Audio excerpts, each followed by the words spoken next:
Hello everyone, good evening all of you. सभी को राम राम, नमस्कार, राधे राधे। सभी का स्वागत है डिजिटल एनसीईआरटी के लर्निंग प्लेटफॉर्म पर। आज हम करने वाले हैं एचटेट का प्रैक्टिस सेट, यानी कि एचटेट के हम जब तक एग्ज़ाम नहीं हो जाता तब तक हम प्रैक्टिस सेट करेंगे। उसमें सारे टॉपिक्स कवर करते हुए चलेंगे। मैं ये इसलिए बोल रही हूँ क्योंकि आपको पता है कि एचटेट के एग्ज़ाम की डेट 16 दिसंबर बताई जा रही है। तो उसके लिए आपके पास 20-22 दिन, 25 दिन आप हद मान के चलो, इतने दिन है भी नहीं, लेकिन इतने आप टेस्ट कर लोगे ना, उनमें भी आपकी चीज़ें काफ़ी हद तक कवर हो जाएंगी। सभी सब्जेक्ट के इसमें मैंने क्वेश्चन ऐड किए हैं, इनके साथ साथ हम इसकी एक्सप्लेन करते हुए चलेंगे ताकि अच्छे से आपको जो है सारे टॉपिक्स अच्छे से कवर हो जाएं। बहुत सारे जो चीज़ें होती हैं, क्योंकि बुक में जो चीज़ें दी गई ना वो काफ़ी डिटेल में दी गई हैं। अगर हम बुक पढ़ने बैठते हैं तो उसके लिए हमारे पास काफ़ी अच्छा टाइम होना चाहिए, तभी हम उन चीज़ों को कवर कर पाते हैं। अगर उतना टाइम नहीं है हमारे पास, क्योंकि एग्ज़ाम रिसेंटली डेट दो जो है न्यूज़पेपर में भी आपने देखा होगा, ऑफिशियली भी सारी चीज़ें आ चुकी हैं। बस अभी फॉर्म फिल वगैरह नहीं हुआ है। इसके लिए अगर टाइम होता है तो हम आगे और डिटेल में कर लेंगे उनको भी, लेकिन अभी ऐसा नहीं कह सकते। अभी हम यही डेट मान करके चलते हैं और उसी के हिसाब से तैयारी करते हैं। तो चलिए, पहला प्रैक्टिस सेट आज मैं करवा रही हूँ। काफ़ी हेल्प करेगा आपका आने वाले एग्ज़ाम के लिए, क्योंकि इसमें मैंने जो पीछे पूछे गए क्वेश्चन हैं काफ़ी, उनको भी लिया है, और साथ ही साथ जो नए क्वेश्चन होने की संभावना है, क्योंकि उनसे रिलेटेड क्वेश्चन ही हर बार पूछे जाते हैं। जो पहले पूछे गए हैं उन्हीं टॉपिक्स में से क्वेश्चन नए नए बना करके पूछते हैं। साथ ही साथ पिछले क्वेश्चन में से भी रिपीट कर लेते हैं एक दो क्वेश्चन। तो ऐसा नहीं है कि पिछले रिपीट नहीं होंगे। तो चलिए आज के टेस्ट को स्टार्ट कर लेते हैं। और कल के लिए मैं माफ़ी चाहती हूँ, कल मैं वीडियो नहीं दे पाई थी क्योंकि परिवार में ही किसी की डेथ हो गई थी। थे तो बुजुर्ग ही, लेकिन बहुत से काम ऐसे हो जाते हैं घर में, परिवार में किसी के कुछ हो जाता है, तो आप समझ सकते हो ये सारी चीज़ें। तो चलिए स्टार्ट कर लेते हैं आप आज की वीडियो को। सबसे पहले हम करेंगे ज्योग्राफी। हर रोज़ आपको एक टेस्ट मिलेगा, इसमें आपके सारे टॉपिक्स होंगे, हिस्ट्री, पॉलिटिकल, ज्योग्राफी, इकोनॉमिक्स, और साथ ही आपके उसमें से जो आपकी पेडागोजी आती है ना, उसमें से भी आपके क्वेश्चन होंगे, पेडागोजी के भी। सी टेट में जो पेडागोजी के एसएसटी के क्वेश्चन बहुत ज़्यादा आती हैं, हालांकि एच टेट में अभी तक इतने क्वेश्चन ऐड नहीं किए हैं पेडागोजी के एसएस में, लेकिन इस बार हो सकते हैं, क्योंकि धीरे धीरे सिलेबस में कुछ चेंज हर बार करते रहते हैं। पिछली बार जैसे पेडागोजी दी थी हिंदी इंग्लिश में, इसमें एसएस में, तो हो सकता है इस बार क्वेश्चन ज़्यादा ऐड हो जाएं पेडागोजी के हर सब्जेक्ट में। तो आपको हिंदी इंग्लिश की भी पेडागोजी पढ़नी होगी, साथ साथ आपको एसएस की भी पेडागोजी करनी होगी। आप सी टेट के जो क्वेश्चन हैं वहाँ पर जो पेडागोजी आती है वो आप प्रैक्टिस करोगे ना सी टेट की भी, क्योंकि बहुत से बच्चे हैं जो सी टेट और एच टेट दोनों की तैयारी करे हैं, तो उनकी ऑटोमेटिक तैयारी हो जाएगी। साथ ही मैंने आज के जो टेस्ट में पेडागोजी नहीं इंक्लूड की है, नेक्स्ट जो टेस्ट होगा अगला सेकेंड टेस्ट, उसमें मैं कुछ क्वेश्चन ऐड कर लूँगी सी टेट के जो पुराने पेपर्स हैं उनमें से लेकर के। तो चलिए पहला क्वेश्चन स्टार्ट कर लेते हैं। पहला है हमारा ज्योग्राफी का। पहला ही क्वेश्चन क्या पूछा गया है, आप अपने हिसाब से इनके आंसर पहले देते हुए चलना। जब मैं आंसर लगाऊंगी तो आपको पता चल जाएगा कि आपने क्या सोचा था, क्या आंसर लगाया था, किस पे टिक किया था। तो इससे आपको पता चल जाएगा कि आपने अभी तक अपनी कितनी तैयारी है आपकी। तो आप लास्ट में है जो है कमेंट करके भी बता देना कि आपके कितने क्वेश्चन बने थे, कौन से सब्जेक्ट में। पहला है भूगोल सामाजिक विज्ञान कहने का मुख्य कारण क्या है। भूगोल को हम सामाजिक विज्ञान क्यों कहते हैं? तो इसमें क्या बताया है कि यह केवल पृथ्वी का अध्ययन करता है। क्या हम इसमें पृथ्वी का अध्ययन करते हैं भूगोल में, सिर्फ केवल पृथ्वी का, और इसी वजह से हम इसको सामाजिक विज्ञान कहते हैं? या फिर ये मानव और प्रकृति के संबंधों का अध्ययन करता है, इसलिए हम इसको सामाजिक विज्ञान कहते हैं? थर्ड दिया है इसमें सी, यह केवल मानचित्र बनाता है, और डी में बता रहा है कि यह केवल प्राकृतिक घटनाएं बताता है।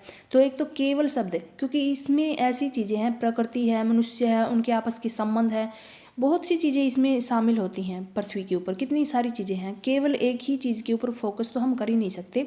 और तीनों ऑप्शन में ये दिया है कि केवल पृथ्वी का अध्ययन है, केवल मानचित्र का, और केवल प्राकृतिक घटनाओं का।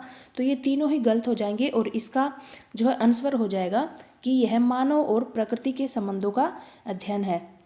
हम देखते हैं कि मानव अपने भौतिक पर्यावरण जैसे कि जमीन, जलवायु, पानी, वनस्पति, उनका उपयोग करके अपना सामाजिक और सांस्कृतिक वातावरण, जैसे कि घर बनाती है, गांव बन गया, फिर शहर बन गया, फिर उद्योग धंधे स्टार्ट हो गए, ये सारी चीज़ें बन गई हैं धीरे धीरे। तो इन्हीं चीज़ों का आपस में संबंध, इसको हम बोलते हैं सामाजिक विज्ञान। सेकेंड क्वेश्चन है, सौरमंडल का सबसे बड़ा ग्रह कौन सा है? सौरमंडल का सबसे बड़ा ग्रह कौन सा है? तो सौरमंडल का सबसे बड़ा ग्रह आपको सभी को पता है, सबसे बड़ा है बृहस्पति। सबसे बड़ा कौन सा है? बृहस्पति। पृथ्वी जो है वो 5th नंबर के ऊपर आएगी। पृथ्वी जो ग्रह है वो 5th नंबर पे आएगी, तो इसका आंसर बृहस्पति होगा, क्योंकि बृहस्पति सबसे बड़ा ग्रह है और इसको गैसों का विशालकाय गोला भी कहा गया है। किसको? बृहस्पति को। और ये इतना बड़ा ग्रह है कि जो पृथ्वी है ना, पृथ्वी जैसे लगभग 300 से अधिक ग्रह किसके अंदर समा सकते हैं? बृहस्पति के अंदर। तो ये इतना बड़ा है, सबसे बड़ा है आकार में। और फिर है शनि। तो चलिए नेक्स्ट क्वेश्चन क्या है? अजर्सन और रीजन। अजर्सन रीजन वाले सीटेट में ज़्यादातर पूछे जाते हैं, एचटेट में भी पूछे जाते हैं। ऐसा नहीं है कि एचटेट में पूछे नहीं जाएंगे, तो हमें इसकी प्रैक्टिस स्टार्टिंग से ही कर लेनी चाहिए। तो अजर्सन का मतलब होता है कथन, यहाँ पर क्या कहा गया है। और फिर रीजन का मतलब है कारण, यानी कि इसका कारण क्या है, क्यों, कहाँ, किस वजह से। इन सभी के आंसर अगर हमें इसके आंसर अगर हमें इसमें मिलते हैं देखने को, ये एक क्वेश्चन की तरह होता है। और फिर ये हम इसको रिलेट करते हैं, क्या इसमें जो घटना घट रही है वो इसकी वजह से हो रही है, या इसमें जो घटना घट रही है वो इससे रिलेटेड है। अगर दोनों एक दूसरे से रिलेटेड है, अगर इन दोनों के अंदर आपस में संबंध है, तो हम बोलते हैं कि हाँ, ए और आर दोनों सही है और ये सही व्याख्या करता है ए आर की, तो आर सही व्याख्या करता है। इस प्रकार से अगर ये दोनों सही हैं और इन दोनों का आपस में रिलेशन नहीं है, अलग अलग दोनों बातें हैं लेकिन दोनों सही हैं, तो हम बोलेंगे ए और आर दोनों सही हैं, लेकिन इसकी कोई व्याख्या नहीं है ये, यानी ये दोनों सिर्फ सही हैं अपने आप में। तो चलिए इसमें क्या पूछा गया है कि पृथ्वी क्या है, अपने अक्ष पर पश्चिम से पूर्व घूमती है। आप सभी को पता है पृथ्वी जो होती है वो पश्चिम से पूर्व की ओर घूमती है, ना कि पूर्व से पश्चिम। और सूर्य हमें पूर्व से पश्चिम की तरफ जाता हुआ दिखाई देता है। हम देखते हैं ना कि सूर्य पूर्व की तरफ उदय होगा और फिर जो शाम होगी तो पश्चिम की तरफ मिलेगा आपको। तो हमें क्या लगता है देखने में कि सूर्य चल करके उधर जा रहा है पूर्व से पश्चिम में, लेकिन ये होता किस वजह है? क्योंकि पृथ्वी अपने घूर्णन यानी कि अपने अक्ष पर घूमती है पश्चिम से पूर्व की तरफ। मानो ये पृथ्वी है, ये सूर्य हो गया, यहाँ से इसकी किरणें यहाँ पड़ रही हैं सूर्य की पृथ्वी के ऊपर, और ये पृथ्वी यानी कि ये पूर्व हो गया और ये पश्चिम की दिशा है। हम ऐसे ही मानते हैं ना उत्तर दक्षिण पूर्व पश्चिम दिशाओं को। तो ये पृथ्वी है, ये यहाँ से ऐसे घूम कर जा रही है, ऐसे इधर से जा रही है घूमती हुई ऐसा। और जो ये सूर्य है ये एक ही जगह है, ये कहीं पर भी नहीं जा रहा, एक ही जगह। पृथ्वी यहाँ पर घूम रही है अपने अक्ष पर ऐसे ऐसे, तो जो पृथ्वी का ये हिस्सा है पश्चिम वाला, ये पूर्व की तरफ जाता है। तो पूर्व, हम तो एक ही जगह, हमें लगता है कि हम एक जगह है और सूर्य हमारी तरफ आ रहा है, यानी कि ये जगह इस तरफ आती है तो सूर्य दिखाई देने लगता है। फिर जो इसके पीछे वाली जगह जो यहाँ आती है उनको सूर्य दिखाई देने लगता है। तो ये ऐसा लगता है कि सूर्य जो होता है वो सुबह में हमें पूर्व में मिलेगा और फिर शाम को पश्चिम में मिलेगा, तो सूर्य घूमता हुआ हमें दिखाई देता है, लेकिन घूमती क्या है? पृथ्वी। तो ये दोनों ही कथन एक दूसरे से रिलेटेड हैं, सही हैं दोनों, यानी कि पृथ्वी अपने अक्ष पर पश्चिम से पूर्व घूमती है और इसी वजह से हमें सूर्य जो होता है वो पूर्व से पश्चिम चलता हुआ दिखाई देता है। किस लिए दिखता है? क्योंकि जो पृथ्वी है वो अपने अक्ष पर घूमती है, इस वजह से। तो ए और आर दोनों सही हैं और आर ए की सही व्याख्या भी करता है, इसलिए दोनों क्या होते हैं? सही हैं।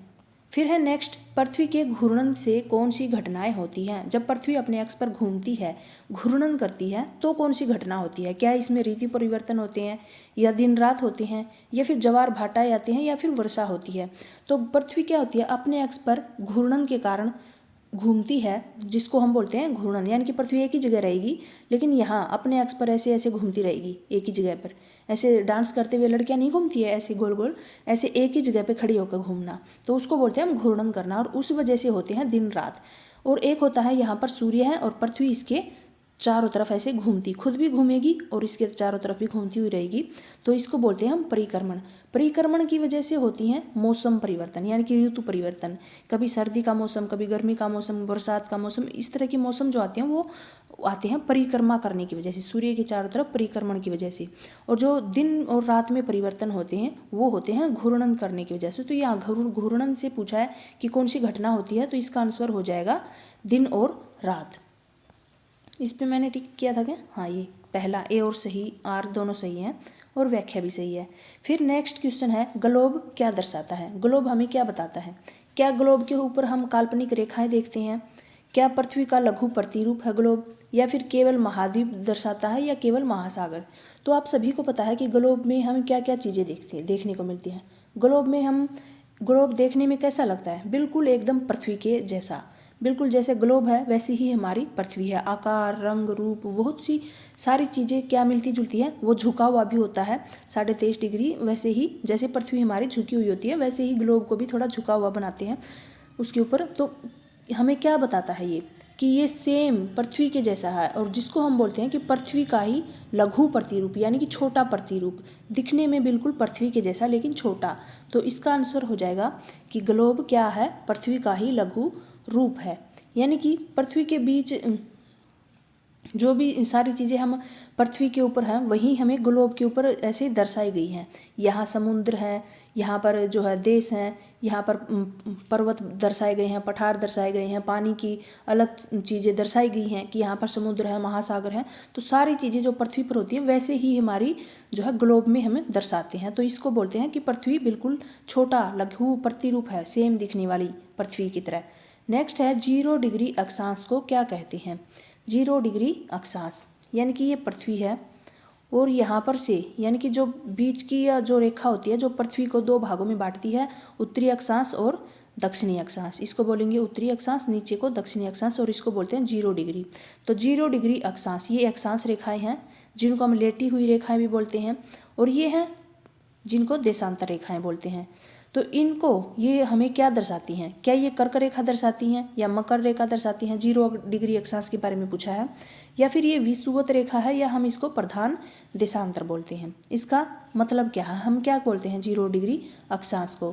तो 0 डिग्री जो अक्षांश है उसको हम बोलते हैं काल्पनिक रेखा या विषुवत रेखा या इक्वेटर, या फिर इसको भूमध्य रेखा भी बोलते हैं। तो इतने सारे नाम है, ये सारे नाम याद रखना।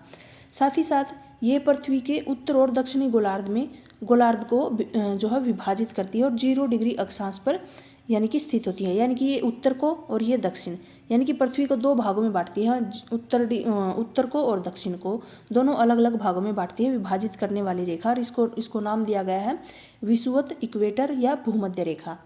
फिर नेक्स्ट क्वेश्चन है देशांतर रेखाओं की कुल संख्याएं कितनी होती हैं। क्वेश्चन नंबर 7, देशांतर रेखाओं की कुल संख्या जो अभी हमने किया था, ये पृथ्वी है, ये अक्षांश रेखाएं हैं और ये देशांतर। तो ये जो देशांतर रेखाएं हैं इनकी कितनी संख्या है, कुल संख्या, टोटल संख्या पूछी गई है। तो इनकी टोटल संख्या होगी 360, यानी कि पूरा जो एक गोला है उनकी जो सारी संख्याएं यहाँ पर दी गई हैं। ये जो पूरा है 360 डिग्री का है।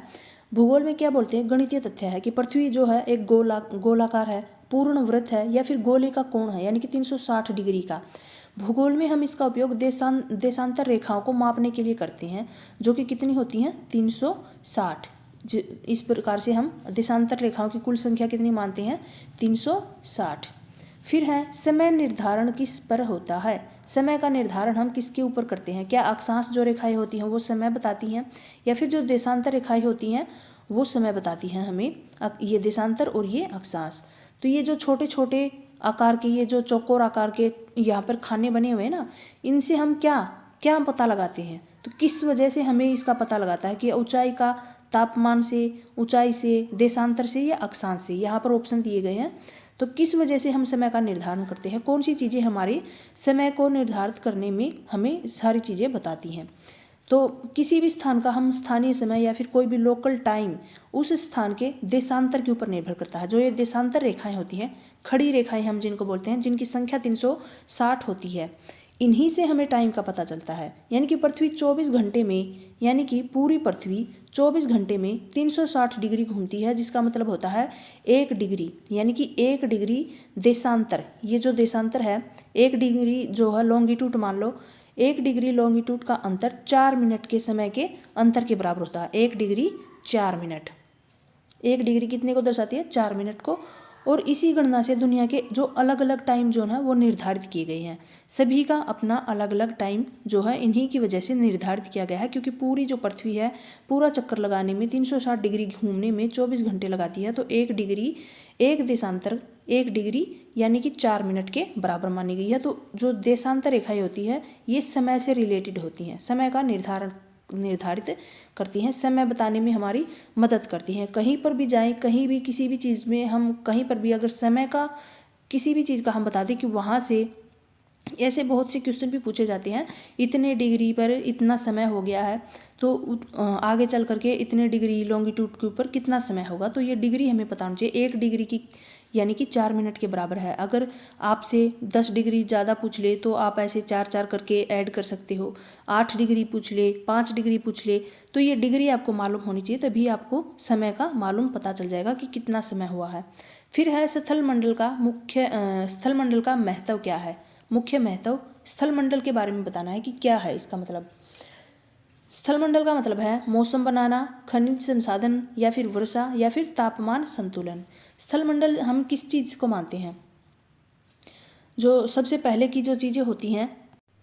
स्थल मंडल के बारे में पूछा है, स्थल मंडल का महत्व क्या है, मुख्य महत्व। तो इनमें से हमें सिर्फ ये ढूंढना है कि स्थल मंडल से रिलेटेड इनमें से कौन से ऑप्शन है। मौसम बनना, ये स्थल से रिलेटेड नहीं है। मौसम हम वायुमंडल में देखते हैं। फिर हो गई वर्षा, ये भी स्थल से रिलेटेड नहीं है। तापमान संतुलन हो गई, ये भी स्थल से रिलेटेड नहीं है। जो खनिज संसाधन है, स्थल मंडल जमीन से जुड़ी हुई चीज़ें, जमीन पे रहने वाली चीज़ें, यानी कि खनिज क्या होते हैं, प्राकृतिक रूप से पाए गए हमारे जो पदार्थ होते हैं, जो भूमि की क्रस्ट भूप्रपट्टी के अंदर से प्राप्त करते हैं। इन्हें विभिन्न तकनीकों या फिर खनन के द्वारा हम निकालते हैं और इनका उपयोग उद्योगों में या फिर दैनिक जीवन में, जैसे कि लोहा, तांबा, सोना, सारी चीज़ों में उपयोग करते हैं। तो ये क्या है, स्थल मंडल से रिलेटेड है। स्थल मंडल का मुख्य महत्व इसी से है, यानी कि खनिज संसाधन से। तो नेक्स्ट है वायुमंडल की सबसे निचली परत कौन सी है। वायुमंडल की सबसे नीचे की परत, वायुमंडल परतों में बटा हुआ है। सबसे पहली परत है शोभ मंडल और उसी को हम बोलते हैं वायुमंडल की सबसे निचली परत, यानी कि इसका आंसर हो जाएगा शोभ मंडल। और यहीं पर जो मौसमी घटनाएं होती हैं, बादल बनना, बारिश होना, जलवाष्प संघनित होकर के बादल बनना, फिर बारिश हो जाना भारी रूप में, तो ये सारी चीज़ें जो घटनाएं होती हैं वो कहाँ पर होती हैं, शोभ मंडल में। कहाँ, शोभ मंडल में। तो वायुमंडल की सबसे निचली परत को क्या बोलते हैं, शोभ मंडल। दूसरी परत होती है समताप मंडल।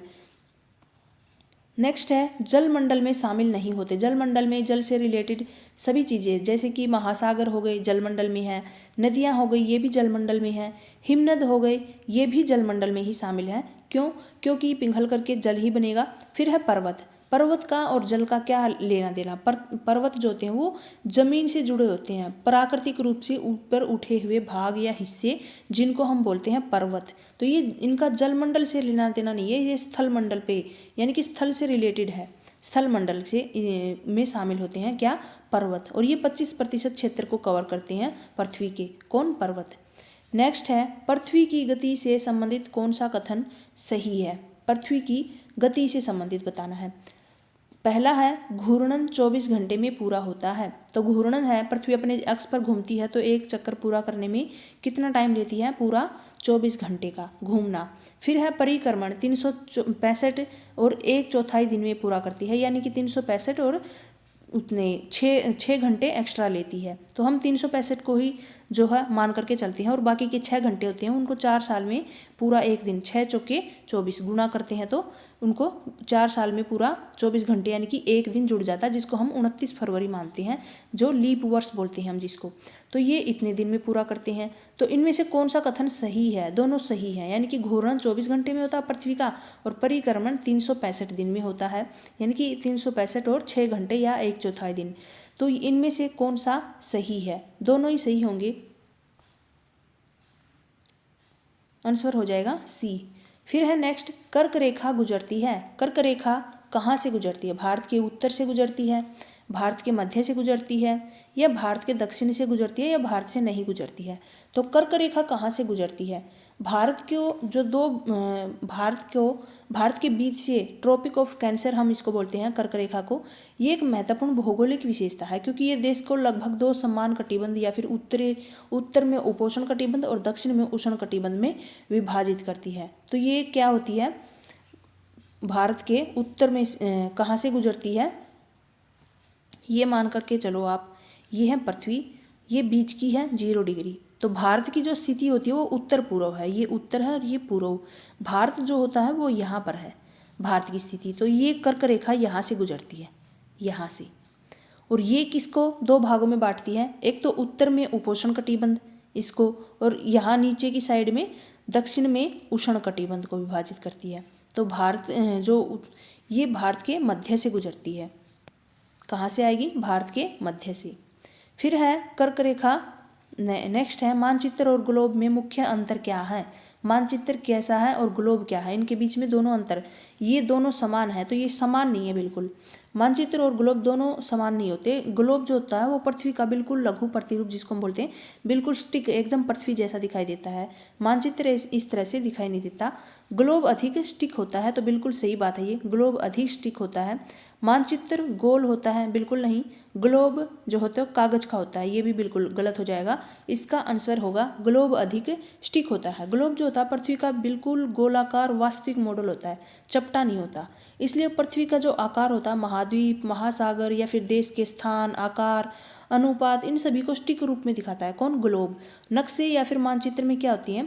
डिस्टेंस क्या होती है? विकृतियाँ आ जाती हैं, क्योंकि एक गोलाकार सतह को एक स्पष्ट कागज के ऊपर दिखाते हैं। जैसे पृथ्वी गोल है और उसे एकदम से चपटा ऐसे मानचित्र के ऊपर ऐसे दिखाया जाए, तो वो दोनों ही क्या हो जाती हैं? अलग अलग हो जाते हैं, तो इसको एकदम स्पष्ट रूप में हम नहीं दिखा सकते। नेक्स्ट है पृथ्वी का सबसे बड़ा महासागर कौन सा है? जो सबसे बड़ा महासागर है वो कौन सा है? तो इसका आंसर हो जाएगा प्रशांत महासागर। प्रशांत महासागर है वो सबसे बड़ा महासागर है और ये गहरा भी है। ये पृथ्वी की सतह के 1/3 हिस्से को कवर करता है। कितने को? 1/3 हिस्से को कवर करता है। जो एक बात याद रखना, मारियाना ट्रेंच जो होता है वो इसी महासागर में है, प्रशांत महासागर में। तो सबसे बड़ा महासागर होगा प्रशांत महासागर। नेक्स्ट है अक्षांश रेखाएं होती हैं। अक्षांश रेखाएं क्या होती हैं? सीधी लेटी हुई रेखाएं, जिनको हम बोलते हैं अक्षांश रेखाएं। ये जो अक्षांश रेखाएं होती हैं ये क्या होती हैं? अक्षांश रेखाएं। और ये उत्तर दक्षिण, पूर्व पश्चिम, तिरछी या लंबवत, तो इनको हम बोलते हैं पृथ्वी के पश्चिम से पूर्व में खींची गई काल्पनिक क्षैतिज रेखाएं, सीधी लेटी हुई रेखाएं या भूमध्य रेखा 0 डिग्री के समांतर होती हैं और उत्तर या दक्षिणी ध्रुवों की ओर बढ़ती हुई जाती हैं, उत्तर ध्रुवों की तरफ और दक्षिणी ध्रुवों की तरफ। तो ये इस तरह से लेटी हुई लंबवत रेखाएं इनको बोलते हैं हम। क्या बोलते हैं इनको? लंबवत, लेटी हुई और साथ ही साथ क्षैतिज। तो इनमें से कोई भी ऑप्शन में आए आप देख लेना, टिक कर देना। फिर है प्रधान देशांतर रेखा कहाँ से गुजरती है? प्रधान देशांतर रेखा ये गुजरती है ग्रीनविच से। कहाँ से? ग्रीनविच। इसका मतलब है विश्व का जो मानक समय है, स्टैंडर्ड टाइम, उसका निर्धारण जो है वो इंग्लैंड के ग्रीनविच नामक स्थान से किया गया है। कहाँ से? इंग्लैंड के ग्रीनविच से। इंग्लैंड के ग्रीनविच से। फिर यहाँ से गुजरने वाली जो काल्पनिक रेखा है उसको नाम दिया गया है प्राइम मेरिडियन या फिर 0 डिग्री देशांतर माना गया है। अन्य सभी देशों का समय इसी ग्रीनविच जो है मीन टाइम्स के सापेक्ष माना जाता है। इसका मतलब होता है यहीं से हमारा जो टाइम लिया गया है वो यहीं से लिया गया है। जो किसी भी देश का हम टाइम मापते हैं वो कहाँ से लिया गया है? ग्रीनविच मीन टाइम से। तो ये 0 डिग्री देशांतर होती है और ये कहाँ से गुजरती है? इंग्लैंड के ग्रीनविच से। एक काल्पनिक रेखा होती है जिससे हम टाइम का निर्धारण करते हैं। फिर नेक्स्ट है हमारा वायुमंडल का मुख्य कार्य क्या है? वायुमंडल का क्या काम है? हवा, वायुमंडल में क्या होती है? गैसें होती हैं। हवा जिसको हम बोलते हैं, पानी, बहुत सी सारी कई प्रकार की वैसे तो गैसें होती हैं वायुमंडल में। और इसको हम क्या बोलते हैं? इसका मुख्य कार्य क्या है? जीवन को संभव बनाना है वायुमंडल का कार्य, पर्वत बनाना है, महासागर बनाना है या भूकंप उत्पन्न करना है। तो वायुमंडल में क्या होता है? कई प्रकार की गैसें होती हैं जिसमें से एक गैस होती है ऑक्सीजन, जो कि हमारे लिए सबसे ज़्यादा इम्पोर्टेंट होती है। तो हवा क्या करती है? वायुमंडल क्या करता है? जीवन को संभव बनाता है। सबसे पहले पृथ्वी पर जीवन के लिए सबसे जरूरी है वायुमंडल, हवा। और हवा में मौजूद जो ऑक्सीजन होती है वो सभी प्राणियों के लिए ज़रूरी है। साथ ही साथ जो कार्बन डाइऑक्साइड होती है वो पौधों के लिए भी ज़रूरी होती है। और इसके अलावा भी जो हवा, ध्वनि, मौसम, तापमान, ये सारी चीज़ें कहाँ होती हैं? वायुमंडल में। नेक्स्ट है पृथ्वी के 4 प्रमुख मंडल कौन से हैं? पृथ्वी के 4 मंडल, यानी कि एक स्थल मंडल हो गया, एक जल मंडल हो गया, एक वायुमंडल और एक जीव मंडल। तो 4 प्रमुख मंडल हैं। यहाँ पर क्या दिया गया है? पृथ्वी के 4 प्रमुख मंडल हैं और यहाँ पर 4 दे दिए, शायद टाइपिंग मिस्टेक की वजह से है। पृथ्वी के 4 मंडल होते हैं जिनको परिमंडलों में विभाजित किया गया है। सबसे पहला स्थल मंडल, भूमि की सतह, आंतरिक संरचना हो गई। जल मंडल, जिसमें सारे जल स्रोत जैसे महासागर, नदियाँ, ये सारी चीज़ें आ गई। फिर है वायुमंडल, हवा की परतें आ गई। और फिर है जैव मंडल, जहाँ पर जीवन संभव होता है। अन्य तीनों जो मंडल होते हैं वो वहाँ पर आपस में मिलते हैं। कौन से? जल मंडल, स्थल मंडल और वायुमंडल, तीनों आपस में जहाँ पर मिलते हैं उसको बोलते हैं जीव मंडल। तो कितने मंडल हो गए? ये 4 मंडल। फिर होता है नेक्स्ट क्वेश्चन हमारा, मानव क्रियाओं से सर्वाधिक प्रभावित मंडल कौन सा है? मानवीय क्रियाएं कौन से मंडल में सबसे ज़्यादा होती हैं? क्या वायुमंडल में होती हैं, क्या स्थल मंडल में होती हैं, क्या जीव मंडल में, या जल मंडल में? तो मानव की जो घटनाएं होती हैं वो कहाँ पर होती हैं? जीव मंडल में सबसे ज़्यादा होती हैं। यानी कि तीनों मंडल आपस में यहाँ पर मिलते हैं। कहाँ? जीव मंडल में। और यही सारी घटनाएं होती हैं। जीव, आप सभी को पता हो गया, जीव से संबंधित नाम से ही आपको पता चल जाएगा कि जो हम मनुष्य की गतिविधियाँ होती हैं, औद्योगिक प्रदूषण किस प्रकार से प्रभावित करता है मनुष्य इसको। जल, भूमि और वनों की कटाई करके, प्राकृतिक संसाधनों का अत्यधिक दोहन करके पृथ्वी के जीव मंडल को सबसे अधिक नुकसान पहुंचा रहा कौन? मनुष्य। और इन्हीं कार्यों से पारिस्थितिक संतुलन भी बिगड़ रहा है और जैव विविधता को खतरा बढ़ रहा है। ये सारी घटनाएं हो रही हैं और ये मानव की वजह से हो रही हैं। तो कौन से मंडल को मानव सबसे ज़्यादा प्रभावित करता है? वो है जीव मंडल। फिर है नेक्स्ट हिस्ट्री।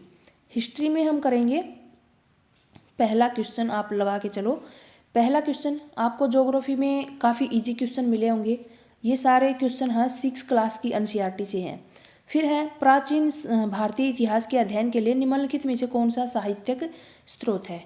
नेक्स्ट है हिस्ट्री हमारी, और हिस्ट्री का पहला क्वेश्चन, प्राचीन भारतीय इतिहास के अध्ययन के लिए निम्नलिखित में से कौन सा साहित्यिक स्रोत है?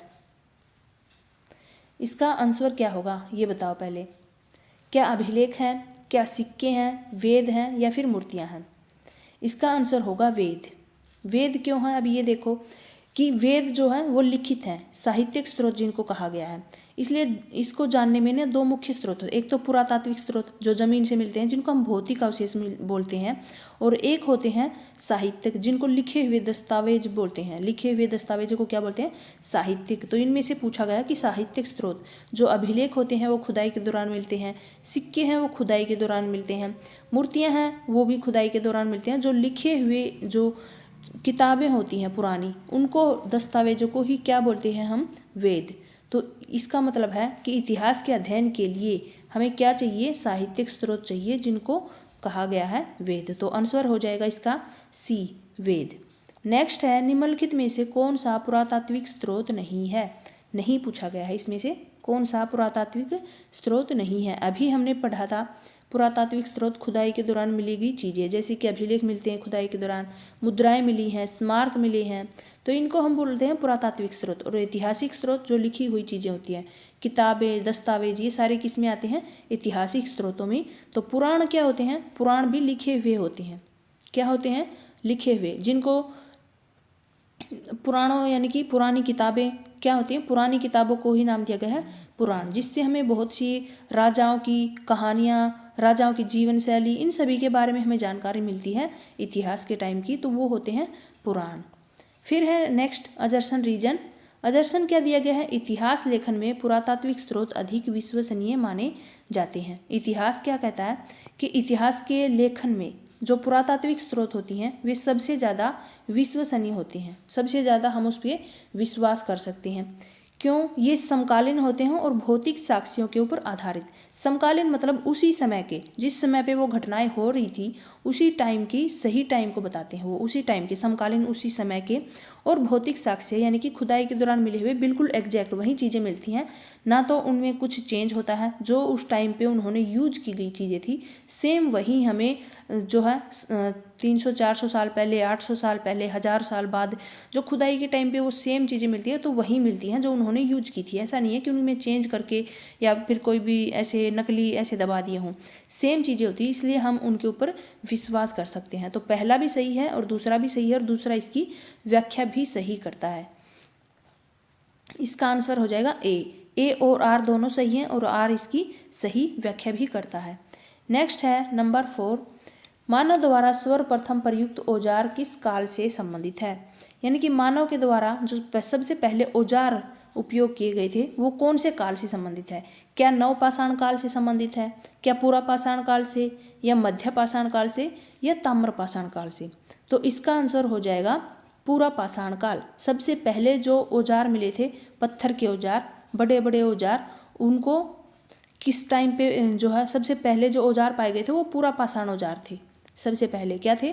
पुरापाषाण औजार। सबसे पुराने औजार पत्थर के होते थे और इनका इस्तेमाल किया गया था एक तरह उपकरण की तरह, जैसे कि जानवरों को मारने के लिए, उनका शिकार करने के लिए, उनको काटने के लिए, इस तरह से।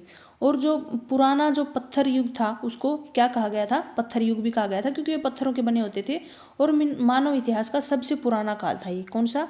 पुरापाषाण काल। ताम्र के पाषाण में तांबे के हो गए थे। नवपाषाण और मध्यपाषाण में वो औजार जो थे वो थोड़े छोटे हो गए थे, आकार में थोड़े छोटे थे, लेकिन थे पत्थर के ही। फिर है पुरापाषाण कालीन मानव का प्रमुख जीवन यापन साधन क्या था? जो पुरापाषाण कालीन मानव है वो जीवन यापन के लिए क्या करते थे? सबसे पहले पुरापाषाण काल में तो क्या वो कृषि करते थे, क्या पशुपालन करते थे, शिकार संग्रह करते थे, या व्यापार करते थे? तो पुरापाषाण उस टाइम पे बड़े बड़े पत्थरों का उपयोग करते थे, तो वो कृषि वगैरह उन्होंने उस टाइम पे नहीं सीखी थी। वो ना पशुपालन करते थे, वो सीधा क्या करते थे?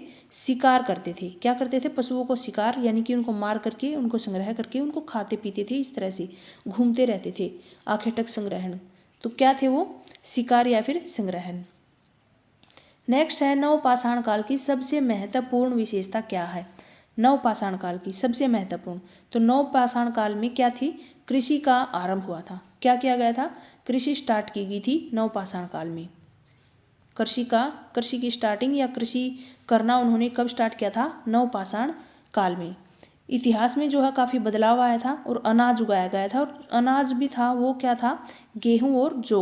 वहाँ सबसे पहले जो साक्ष्य मिले थे वो गेहूं और जौ के ही मिले थे। तो ये खेती का आविष्कार कब हुआ था?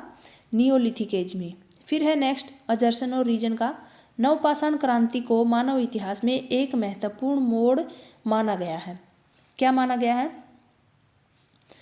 नवपाषाण क्रांति को मानव इतिहास में महत्वपूर्ण मोड़ माना गया है। क्यों माना गया है? क्योंकि उसमें खाद्य जो उत्पादन थे उनको जन्म दिया था, यानी कि कृषि करना स्टार्ट किया था उन्होंने नवपाषाण काल में। नवपाषाण क्रांति को ही मानव इतिहास का सबसे महत्वपूर्ण मोड़ माना गया, क्योंकि इसने स्थायी जीवन और खाद्य उत्पादन को जन्म दिया था। खाद्य उत्पादन और स्थायी जीवन का क्या मतलब है? कि उस टाइम पे पहले का टाइम था वो पत्थरों के औजार थे, शिकार करते थे उन औजारों से, जानवरों को मारते थे, फिर वहाँ के जानवर खत्म हो गए, वो नेक्स्ट कहीं और चले जाते थे, या फिर किसी जानवर का शिकार करते करते कहीं और चले गए जानवरों के पीछे पीछे भागते हुए, या फिर कहीं पर संग्रहण भी करते थे ना, कंद फूल वगैरह इकट्ठा करते थे, फल फूल खाते थे, जंगलों थे वो खत्म हो जाते, मौसम के अनुसार जो है अपना एरिया बदलते रहते खाने पीने के लिए। तो इस प्रकार से वो रहते थे, घूमते रहते थे, एक जगह नहीं रहते थे। फिर उन्होंने नवपाषाण काल में खेती करना स्टार्ट किया, जानवरों को पालतू बनाना, खेती करना, और इसी वजह से खेती करने के लिए वो एक जगह रहते थे, वहाँ खेती की अपनी देखभाल करते, फिर अनाज उगा करके उस अनाज को संग्रहण करके उसका जो है खाद्य के रूप में उसका खाते पीते, तो उनको कहीं जाने की जरूरत नहीं पड़ी थी। तो स्थायी जीवन और खाद्य उत्पादन को जन्म दिया था किसने? नवपाषाण क्रांति ने। तो ये बिल्कुल सही है, दोनों ही सही हैं, दोनों रिलेटेड हैं। इसमें ये क्वेश्चन है, ये एक तरह का क्वेश्चन है, जैसे नवपाषाण क्रांति को मानव इतिहास में एक महत्वपूर्ण मोड़ माना गया है।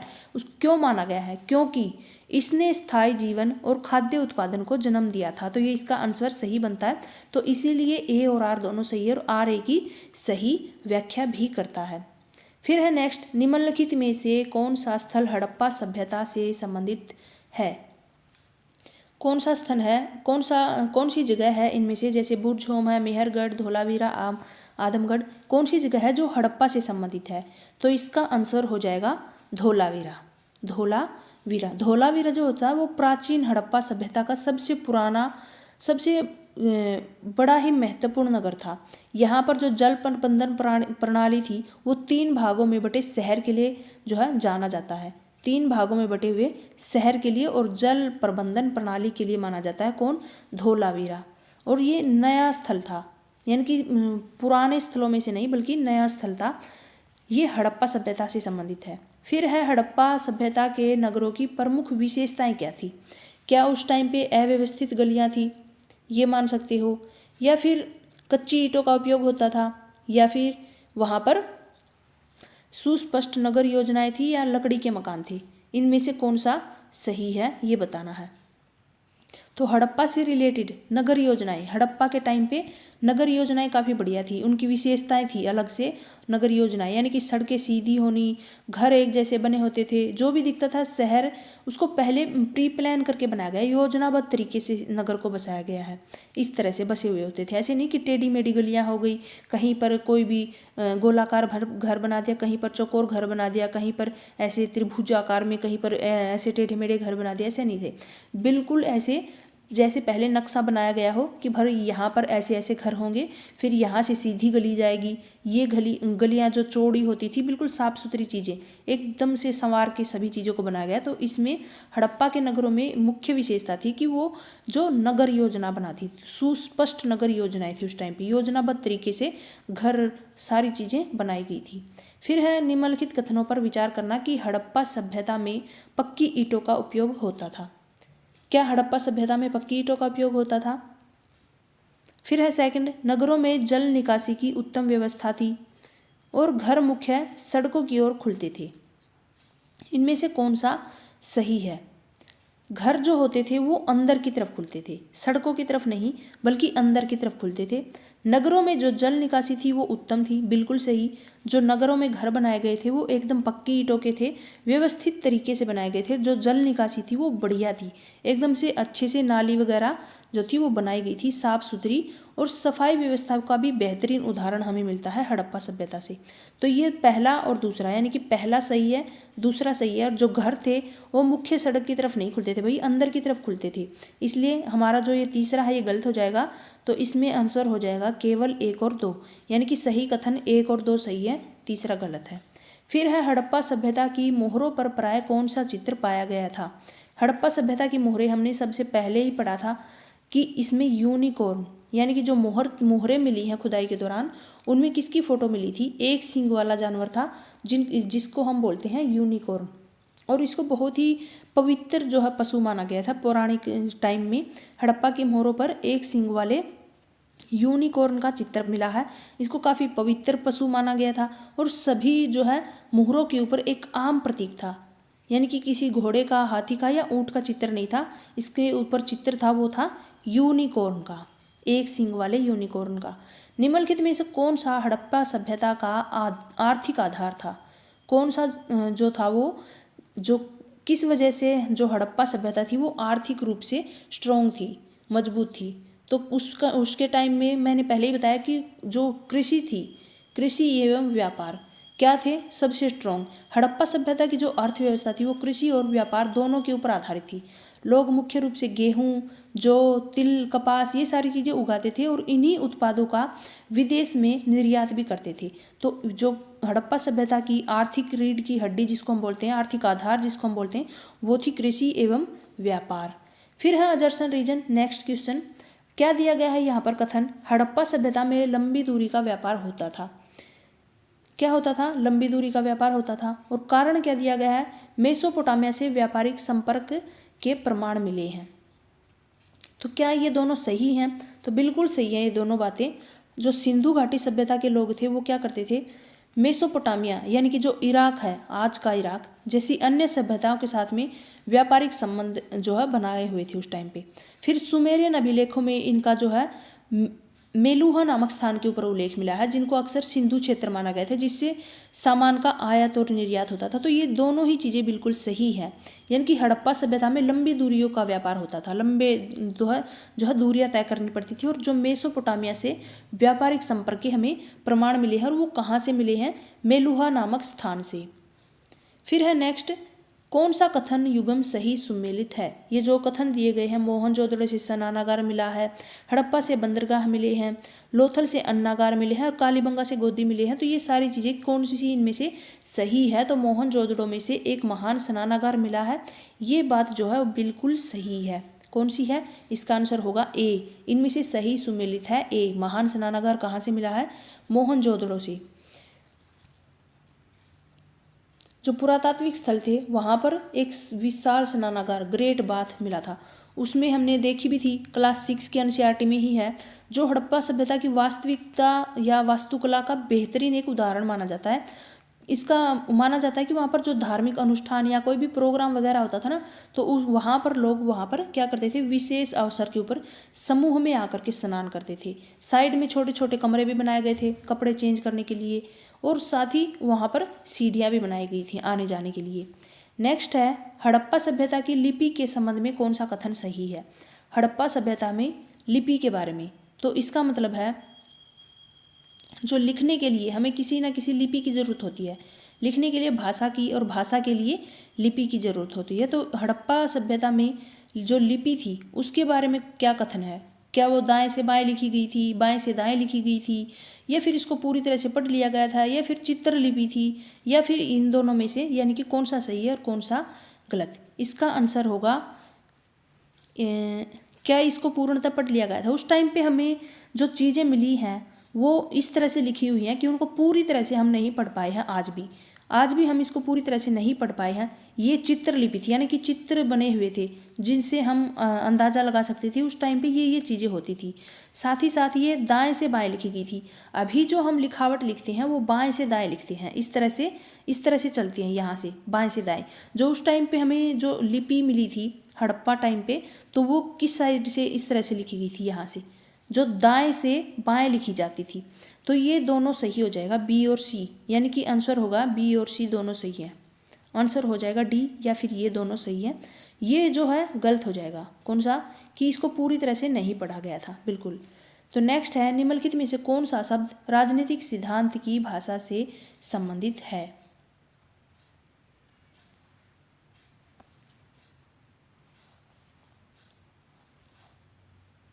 मैंने शायद पॉलिटिकल के क्वेश्चन मिक्स कर दिए हैं। हाँ, ये मैंने पॉलिटिकल के कुछ जो है क्वेश्चन ऐड कर दिए हैं यहाँ पर, हिस्ट्री की जगह पर कर लेते हैं, ये भी काम के हैं। निम्नलिखित में से कौन सा शब्द जो होता है वो राजनीतिक सिद्धांत की भाषा से संबंधित है। यहाँ पर 4 शब्द दिए गए हैं और पूछा है कि कौन सा शब्द है वो राजनीतिक सिद्धांत की भाषा से संबंधित है। तो इसका आंसर हो जाएगा बी, संप्रभुता। संप्रभुता मतलब मौलिक अवधारणा से रिलेटेड है, परिभाषिक एक शब्द है। इसमें हम क्या पढ़ते हैं, राज्य की जो सर्वोच्च और अंतिम कानूनी शक्ति होती है, यानी जो कानूनी शक्ति होती है वो उसके आंतरिक मामलों में स्वतंत्र और बाहरी मामलों में स्वायत्त बनाती है हमें, और राजनीति और अंतर्राष्ट्रीय केंद्रीय संबंधों में केंद्रीय भूमिका भी निभाती है। तो इसका मतलब होता है संप्रभुता। ये एक पॉलिटिकल जो है राजनीति का शब्द है। जो बाकी के मुद्रास्फीति, अपर्दन, मानसून, ये सारी चीज़ें क्या होती हैं, राजनीति से संबंधित नहीं होती। तो इसलिए पूछा है कि राजनीतिक सिद्धांत की भाषा से संबंधित कौन सा है, तो ये होगी संप्रभुता, मौलिक अवधारणा। फिर नेक्स्ट है, राज्य का कौन सा कार्य नागरिकों के अधिकारों की रक्षा करता है। कौन सा कार्य है इनमें से जो नागरिकों के अधिकारों की रक्षा करता है, जैसे कि आर्थिक है, न्यायिक है, कूटनीतिक है, या फिर सैन्य। ना अधिकारों की रक्षा कौन करता है, न्यायिक। आंसर हो जाएगा न्यायिक। किस प्रकार से, नागरिकों के अधिकारों की सुरक्षा के लिए कोर्ट में जैसे कि न्यायपालिका है, और कानून यानी कि विधायिका, कार्यपालिका द्वारा स्थापित जो नियम है, ये महत्वपूर्ण संस्थाएं बनाई गई हैं। न्यायपालिका कानूनों की व्याख्या करती है कि किस प्रकार से, और ये सुनिश्चित करती है कि मौलिक अधिकारों का उल्लंघन कोई भी ना करे। सभी जो है नागरिक कानून की नज़र में समान है, सभी के साथ न्याय होना चाहिए। तो नागरिकों के अधिकारों की रक्षा कौन करता है, न्यायिक या फिर न्यायपालिका। नेक्स्ट है, निम्नलिखित में से कौन सा कथन सही है, सही पूछा है इनमें से। क्या पहला है, राज्य और समाज एक समान है, या फिर राज्य समाज का राजनीतिक संगठन है, या समाज राज्य का अंग है, या राज्य अस्थायी संस्था है। इनमें से कौन सा सही है, सही पूछा है। तो समाज जो है वो एक व्यापक और जटिल अवधारणा है जिसमें लोग, रीति रिवाज, परंपरा, संस्थाएं, रिश्ते, ये सारी चीज़ें शामिल होती हैं किसमें, समाज में। और जो राज्य जो होता है वो समाज का एक विशिष्ट और जो राजनीतिक हिस्सा होता है उसका एक अलग संगठन बनाया गया है, जिसके पास में कानूनी शक्ति होती है, संप्रभुता होती है। तो हर राज्य एक समाज का हिस्सा होता है, लेकिन हर समाज राज्य का हिस्सा नहीं होता। यानी कि जो राज्य है वो समाज का हिस्सा है, मतलब राज्य समाज का राजनीतिक संगठन है। इसका आंसर हो जाएगा बी, राज्य और जो समाज है वो एक समान नहीं होते। ना ही समाज राज्य का अंग होता है और ना ही राज्य अस्थायी संस्था है, वो एक स्थायी संस्था है। तो इस प्रकार से इसका आंसर हो जाएगा राज्य समाज का राजनीतिक संगठन है। जो समाज सोसाइटी होती है वो एक जो होती है, तो राज्य होता है वो समाज का ही हिस्सा होता है। हर समाज एक राज्य नहीं हो सकता। नेक्स्ट है अजर्सन रीजन। अजर्सन क्या दिया है? बिना सरकार के राज्य की कल्पना संभव नहीं हो सकती। क्या हम बिना राज्य के सरकार की कल्पना कर सकते हैं? क्या ये बात सही है? फिर है कि सरकार जो होती है राज्य का कार्यकारी अंग होता है। क्या सरकार राज्य का कार्यकारी अंग होता है? तो इसका जो क्या इसमें क्या बताया गया है कि कथन तो दोनों सही है। सरकार जो होती है राज्य का कार्यकारी अंग है। बिना सरकार के राज्य की कल्पना नहीं कर सकते हम कि भाई सरकार ही नहीं होगी तो उस राज्य का कल्याण कैसे होगा, उस राज्य में क्या नियम बनेंगे, क्या कानून बनेंगे, किसके साथ न्याय हुआ अन्याय हुआ, ये सारी चीज़ें कौन देखता है? सरकार देखती है। तो सरकार के बिना हम राज्य की कल्पना नहीं कर सकते। एक एजेंसी की तरह काम करती है सरकार। फिर जो राज्य की इच्छा होती है वो सारी चीज़ें इसमें लागू होती हैं और राज्य की ओर से नीतियों को बनाती है, कानूनों को लागू करती है, सार्वजनिक सेवाएं होती है वो हमें प्रदान करती है, उनका जो उद्देश्य होता है उसको पूरा करती है। तो सरकार राज्य का कार्यकारी अंग है, लेकिन ये इनसे रिलेटेड नहीं है। तो ए आर सही है, ए और आर दोनों ही सही है, ये भी सही है ये भी सही है, लेकिन आर जो है वो इसकी व्याख्या बिल्कुल भी नहीं करता।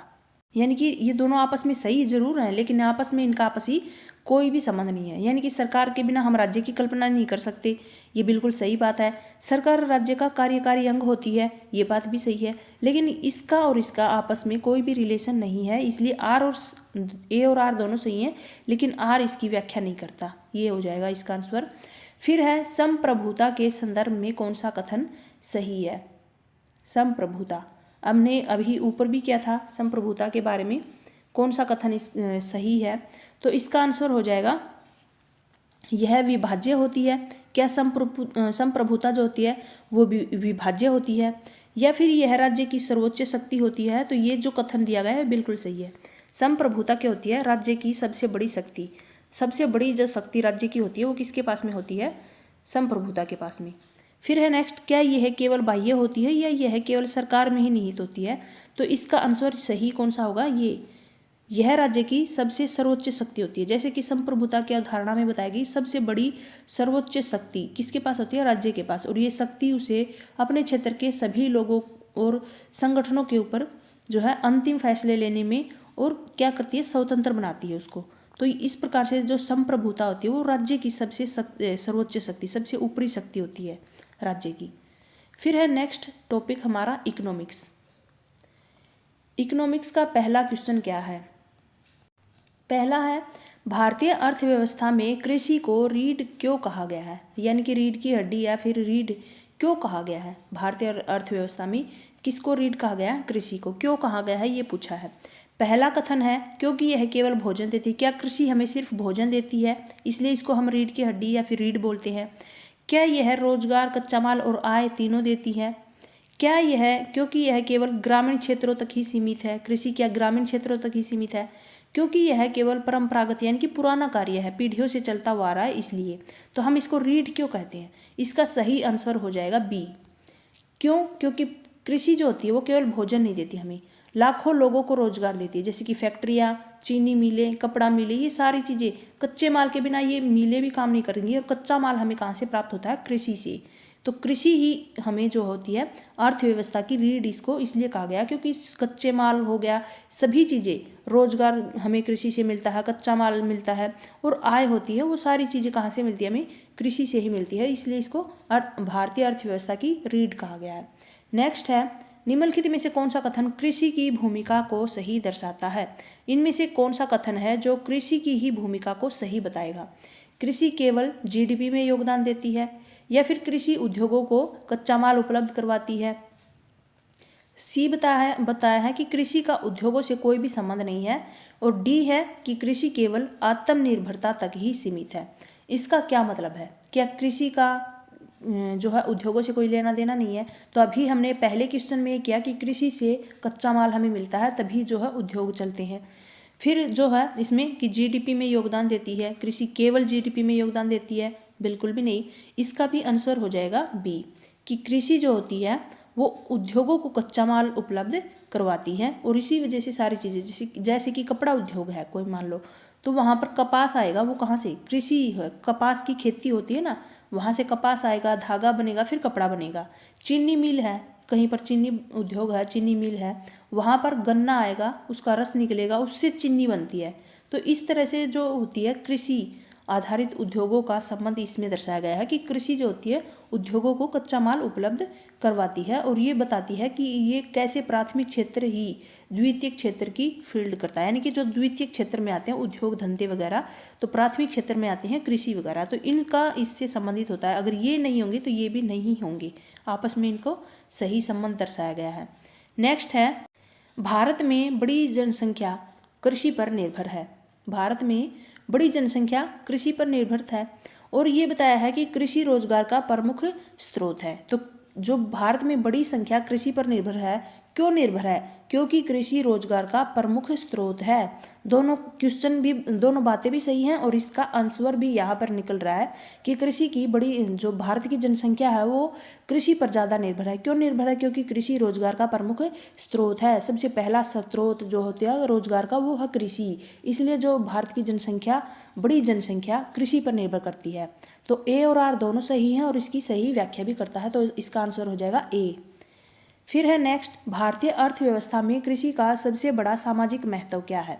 भारत की अर्थव्यवस्था में कृषि का सबसे बड़ा सामाजिक महत्व क्या है। निर्यात बढ़ाना है, ग्रामीण जीवन को आधार होना, केवल सरकारी आय बढ़ाना, या फिर उद्योगों का समाप्त करना, उद्योगों को समाप्त करना। तो इसका आंसर क्या होगा कि भारतीय अर्थव्यवस्था में कृषि का सबसे बड़ा सामाजिक महत्व क्या है। कृषि का सामाजिक महत्व, भारत कृषि प्रधान देश है, सभी को पता है। यहाँ का जो सामाजिक जीवन है गहराई से गांव या फिर खेती से जुड़ा हुआ सामाजिक जो जीवन होता है भारत का, वो कहाँ से जुड़ा होता है, गांव से, खेती से। त्योहार, रीति रिवाज, सामुदायिक रचनाएं, अक्सर जो क्या चीज़ें होती है, कृषि चक्कर या फिर ग्रामीण जो जीवन शैली होती है इसके इर्द गिर्द घूमती है। तो इसका आंसर हो जाएगा कि ग्रामीण जीवन का आधार होना। सामाजिक जो महत्व है वो किससे रिलेटेड है, इससे गांव के जीवन का जो आधार होता है उससे रिलेटेड है। कृषि का जो सबसे बड़ा सामाजिक महत्व है कि जो ग्रामीण क्षेत्रों से भारत हमारा जुड़ा हुआ है, जीवन शैली जो होती है हमारी वो गांव के ही इर्द गिर्द घूमती है। कृषि से गांव हो गया, देश हो गया। हम कई मूवीज में देखते हैं भारत का नाम आते ही खेती बाड़ी, गांव, खेत खलिहान, ये सारी चीज़ें, रीति रिवाज, संस्कृति सबसे अलग ही जो है देखने को मिलता है। फिर है नेक्स्ट, निम्नलिखित में से कौन सा कृषि का अप्रत्यक्ष योगदान है। कौन सा है जो कृषि का अप्रत्यक्ष रूप से योगदान देता है। क्या खाद्यान्न उत्पादन है, रोजगार है, परिवहन एवं व्यापार को बढ़ावा देना है, या फिर फसल उत्पादन करना है। कौन सा अप्रत्यक्ष रूप से कृषि को जो है योगदान दे रहा है कृषि में। तो खाद्यान्न उत्पादन ये तो कृषि में ही शामिल है, रोजगार भी देता है, कृषि में ही शामिल है, फसल उत्पादन ये भी कृषि में ही शामिल है। ये तो प्राथमिक जो है योगदान हो गए ना सारी चीज़ें। इसमें पूछा है अप्रत्यक्ष रूप से कौन योगदान, हमें जो, हम जिसके ऊपर गौर ही नहीं करते लेकिन वो हमारे लिए सबसे महत्वपूर्ण होता है, तो वो होता है परिवहन और व्यापार को बढ़ावा देना। क्योंकि हम खेती करेंगे, अगर हमारे पास कोई भी परिवहन का साधन नहीं है उसको ले जाने के लिए, तो वो खेत में ही पड़े रह जाएगा अनाज। फिर अगर हम व्यापार ही नहीं करेंगे तो क्या वो गांव की खेती है सभी गांव वालों के पास में ही रह जाएगी, वो उद्योगों तक कौन लेकर के जाएगा उसको। व्यापार नहीं होगा तो कौन बेचेगा, कौन खरीदेगा इन सभी चीज़ों को। तो अनाज का सिर्फ कुछ ही लोगों तक सीमित रहेगा, बाकी के लोगों तक नहीं जाएगा। तो सारी चीज़ें जो होती हैं ये सेकंड जो हम बोलते हैं प्राथमिक क्रियाएं होगी, लेकिन सेकंड क्रियाएं, तृतीय क्रियाएं जो चीज़ें होती है किस वजह से होती है, प्राथमिक क्रियाएं होने के बाद में जो बोलते हैं अप्रत्यक्ष रूप से कौन बढ़ावा दे रहा है इसको, तो परिवहन और व्यापार। जैसे कि मंडियों में फसल बेचने के लिए बाजार होने जरूरी है, खेतों से मंडी तक माल ले जाने के लिए परिवहन जरूरी है, अनाज के वितरण के लिए, बांटने के लिए और सब जगह पर जरूरत की जगह पर पहुंचाने के लिए, सभी के लिए क्या जरूरी है, परिवहन और साथ ही साथ व्यापार भी। तो अप्रत्यक्ष रूप से कृषि में कौन योगदान करता है, परिवहन और व्यापार। नेक्स्ट है, पंचवर्षीय योजनाओं का मुख्य उद्देश्य क्या था। पंचवर्षीय जो योजनाएं होती थी हर 5 वर्ष में, उनका मुख्य उद्देश्य क्या था। केवल उद्योगों के विकास के लिए होती थी, योजनाबद्ध आर्थिक विकास के लिए होती थी, केवल कृषि विकास, या फिर निजीकरण के लिए होती थी। तो इसका सही आंसर क्या हो जाएगा, केवल उद्योगों के लिए नहीं होती थी। कई बार जो पंचवर्षीय योजना थी उसका एक अलग उद्देश्य होता था। इस बार वो खेती के लिए है, अगली बार उद्योगों के लिए है, उससे अगली बार किसी और चीज़ के लिए है। तो इनका जो मुख्य उद्देश्य होता था वो अलग अलग होता था। केवल तो हम लगा ही नहीं सकते कि सिर्फ उद्योगों के विकास के लिए था, बिल्कुल भी नहीं। केवल कृषि विकास के लिए ये भी नहीं होगा, निजीकरण के लिए ये भी नहीं। इसका आंसर होगा बी, योजनाबद्ध तरीके से आर्थिक विकास करना। यानी कि योजनाओं का मूल अर्थ होता है कि पहले से तय करके किसी भी विशेष लक्ष्य की तरफ बढ़ना। हम पहले से योजना बनाएंगे और कि हमें इतने साल में, 5 साल में ये टारगेट है, इसको पूरा करना है। इससे जो है हम आर्थिक रूप से थोड़ा मजबूत होंगे। तो भारत में पंचवर्षीय योजनाएं विकास के लक्ष्य को, प्राथमिकता को पूर्व निर्धारित कर लेती है और उन संसाधनों का सही से उपयोग करके जो होती है अच्छे से जो हमारा टारगेट पूरा करते हैं। तो इसका मतलब है योजनाबद्ध आर्थिक विकास। नेक्स्ट है, इसमें हमने क्या किया, पंचवर्षीय योजनाओं, इनका मतलब क्या होता है कि योजनाबद्ध तरीके से आर्थिक विकास की, यानी कि देश की जो तरक्की करना, आर्थिक विकास करना, एक प्री प्लान योजना बना करके फिर जो है विकास करना।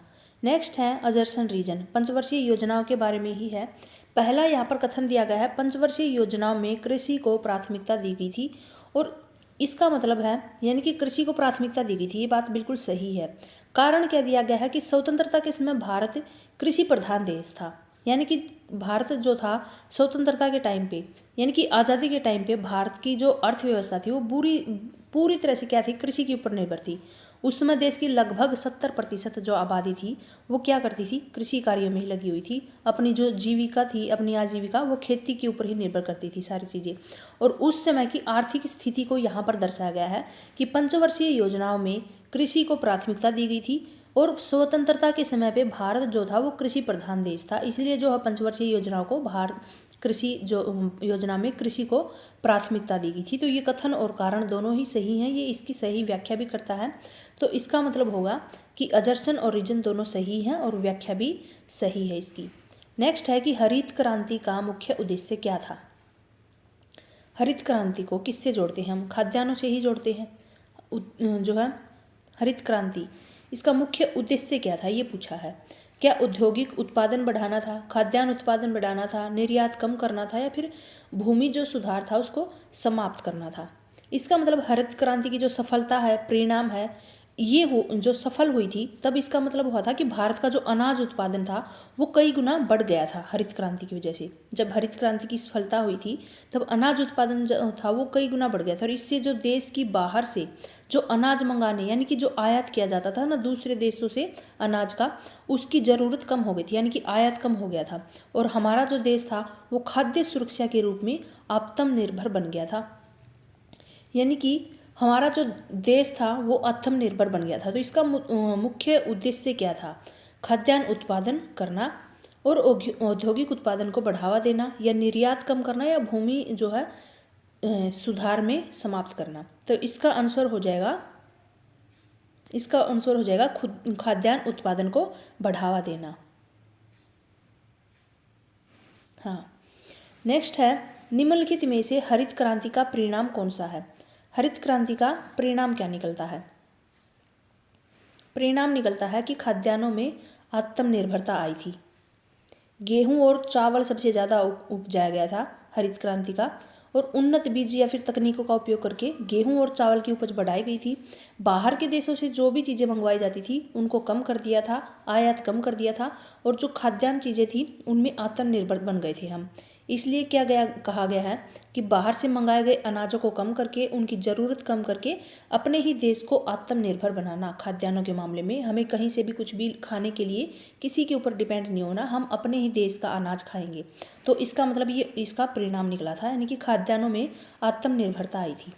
नेक्स्ट है, पंचवर्षीय योजनाओं के संदर्भ में कौन सा कथन सही है। पंचवर्षीय योजनाओं के बारे में बताया है और पूछा है कि कौन सा इनमें से सही है। ये केवल पूंजीवादी व्यवस्था को बढ़ावा देती है। क्या ये सिर्फ पूंजी बढ़ाती हैं, पूंजी व्यवस्था को ही बढ़ावा देती है पंचवर्षीय योजनाएं। ये संसाधनों के संतुलित उपयोग के ऊपर आधारित होती हैं। ये केवल शहरों तक सीमित होती हैं, या ये फिर असफल रही थी। कौन सा कथन इनमें से सही है।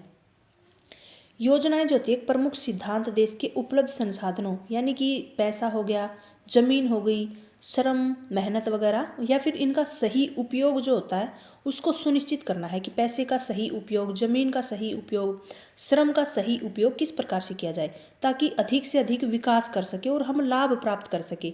इसका मतलब है संसाधनों को सही तरीके से उपयोग करना। पंचवर्षीय योजनाओं के संदर्भ में सही कथन है कि संसाधनों का हम सही संतुलित तरीके से हम किस प्रकार से उनका उपयोग करते हैं, पैसे का, जमीन का, श्रम का, किस प्रकार से हम उसका उपयोग करते हैं सही मायने में, ये हमें बताती है। तो संसाधनों के संतुलित जो है उपयोग पर आधारित होती है क्या, पंचवर्षीय योजनाएं। तो इसका आंसर हो जाएगा बी। फिर है नेक्स्ट, निम्नलिखित में से कौन सा फार्म एक्टिविटी यानी कि कृषि गतिविधि शामिल है। बुनाई करना कृषि से रिलेटेड है, दुग्ध उत्पादन कृषि से है, हस्तशिल्प या परिवहन। तो सिंपल सी बात है, कृषि या फिर फार्म एक्टिविटी में दुग्ध उत्पादन आएगा। बुनाई दूध से रिलेटेड या कृषि से किसी से भी रिलेटेड नहीं है। हस्तशिल्प जो हाथ का कार्य हो गया, परिवहन हो गया, वो अलग हो गया।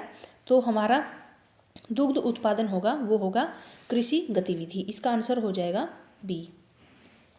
नेक्स्ट होगा, निम्नलिखित में से कौन सा नॉन फार्म एक्टिविटीज़ है, कौन सा गैर कृषि जो गतिविधि कार्य है उसको दर्शाता है। तो क्या फसल उत्पादन है, तो फसल तो कृषि में ही आ गई। फिर है पशुपालन, ये भी कृषि से ही रिलेटेड जो है कार्य होता है। मत्स्य पालन हो गया, ये भी एक तरह का प्राथमिक गतिविधि हो गई, कृषि रिलेटेड कार्य ही हो गया। नेक्स्ट है कुटीर उद्योग। कुटीर उद्योगों का मतलब क्या होता है, जैसे कि कुटीर उद्योग है वो छोटे पैमाने के विनिर्माण व्यवसाय होते हैं जो कि आमतौर पर घर या फिर छोटी सी कोई भी कार्यशाला यानी कि स्टार्टिंग का काम होता है, कोई भी बिजनेस होता है छोटा सा, उसको हम बोलते हैं कुटीर उद्योग। इनमें जो हथकरघा हो गए, मिट्टी के बर्तन बनाना, बुनाई करना, ये सारे काम इसमें शामिल होते हैं। और ये जो है प्रकृति में जो है औद्योगिक है, न कि सीधे तौर पर कृषि कार्य से। ये ग्रामीण आय के महत्वपूर्ण स्रोत हो सकते हैं, जैसे कि कृषि के अतिरिक्त अगर कोई भी गांव में काम हो रहे हैं तो जो है गांव की प्रगति में इनका भी हाथ होता है, लेकिन कृषि से थोड़ा हटकर होते हैं, कृषि कार्यों में हम इनको शामिल नहीं करते। तो इसका आंसर हो जाएगा नॉन फार्म एक्टिविटीज़ में शामिल होगा कुटीर उद्योग। फिर है नेक्स्ट अजर्सन रीजन। अजर्सन दिया गया है कि गैर कृषि गतिविधियां ग्रामीण आय बढ़ाती हैं। तो अभी हमने किया, जैसे कुटीर उद्योग है, गैर कृषि कार्य है ये, लेकिन ये ग्रामीण आय बढ़ाती हैं, बिल्कुल सही बात है। ये कृषि पर निर्भरता को कम करती हैं, तो बिल्कुल ये बात भी सही है कि हम सिर्फ कृषि पर ही निर्भर क्यों रहें। अगर हमें कोई और काम आता है, हम उसके लायक है, उसके सक्षम है उस काम को करने में, वो चीज़ें भी हमारे पास हैं करने के लिए, तो हम सिर्फ कृषि पर ही निर्भर क्यों रहें। हम अपनी आय का दूसरा स्रोत ढूंढ रहे हैं और वो हमें मिल जाए तो हम ज़रूर करेंगे उसको। तो क्या गैर कृषि गतिविधियां हैं वो ग्रामीण आय बढ़ाती हैं, बिल्कुल बढ़ाती हैं। कोई भी कुटीर उद्योग हो गया जो हमने अभी किया, कोई भी बढ़ईगिरी का काम हो गया, हथकरघा का काम हो गया, कोई भी ऐसे हस्तशिल्प, मटके वगैरह बनाना, कुम्हार का काम, ये कृषि कार्य नहीं है, लेकिन ये क्या करता है, आय को बढ़ाता है गाँव में, और ये कृषि के ऊपर निर्भर रहने को जो है कम कर देता है। तो बिल्कुल सही बात है, दोनों ही चीज़ें सत्य होंगी। गाँव में रोजगार के नए नए अवसर, कृषि से अलग भी बहुत से काम होते हैं। तो इसका आंसर मैंने टिक नहीं किया, इसका आंसर हो जाएगा ए और आर दोनों सही हैं और इसकी सही व्याख्या भी है।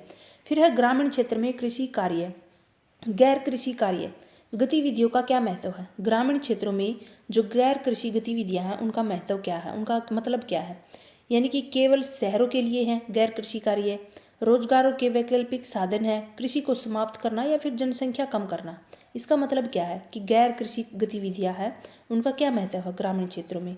इसका मतलब है कि जो विभिन्न सरकारी योजनाएं होती हैं और विकास होते हैं, पहले सड़क निर्माण, डिजिटल पहुंच में वृद्धि हो गई, गांव में रोजगार के नए अवसर पैदा करना, ये सारी चीज़ें क्या होती है, गैर कृषि कार्यों में आ गई। और ये पहले कृषि के अलावा अन्य क्षेत्रों में काम करने के अवसर हमें देती हैं, जिससे कि ग्रामीण अर्थव्यवस्था होती है वो मजबूत होती है। यानी कि रोजगार के अलग अलग साधन हमें विकल्प मिल जाते हैं कि हम ये कार्य भी कर सकते हैं। सड़कों का निर्माण में कार्य कर लिया हमने, कोई भी और कार्य है, बहुत से कार्य होते हैं कृषि के अलावा। तो इसका मतलब होता है गैर कृषि गतिविधियां, इनका मतलब होता है ग्रामीण क्षेत्रों पे हम माने तो रोजगार के वैकल्पिक साधन निकल करके आते हैं हमारे सामने, नए नए तरीके निकल के आते हैं काम करने के कृषि के अलावा।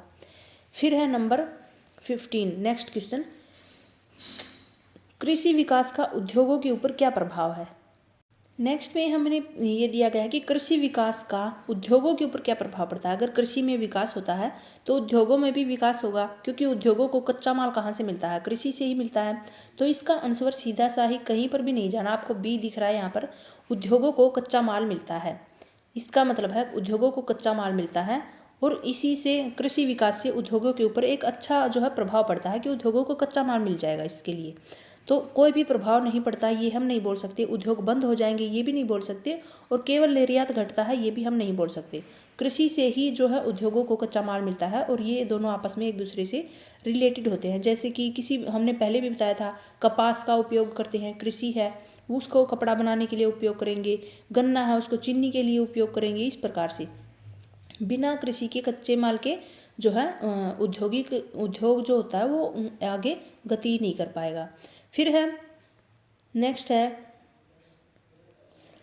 क्वेश्चन है, निम्नलिखित कथनों पर विचार करना है। पहला कथन क्या दिया गया है, कृषि विकास से बाजार का विस्तार होता है।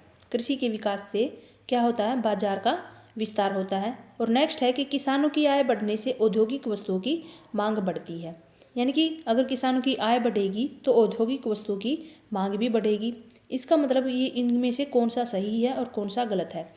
तो इसका मतलब होता है कृषि विकास से बाजार का विस्तार होता है। इसका मतलब है कि ग्रामीण अर्थव्यवस्था के लिए महत्वपूर्ण चक्कर को दर्शाया गया है आपस में। जब किसान बेहतर कमाई करता है तो उसकी क्रय शक्ति बढ़ती है, वो ज़्यादा कमाता है, कमाई बढ़ती है तो, और फिर वो घरेलू सामान, मशीनें वगैरह सामान खरीदने के लिए बाजार जाता है।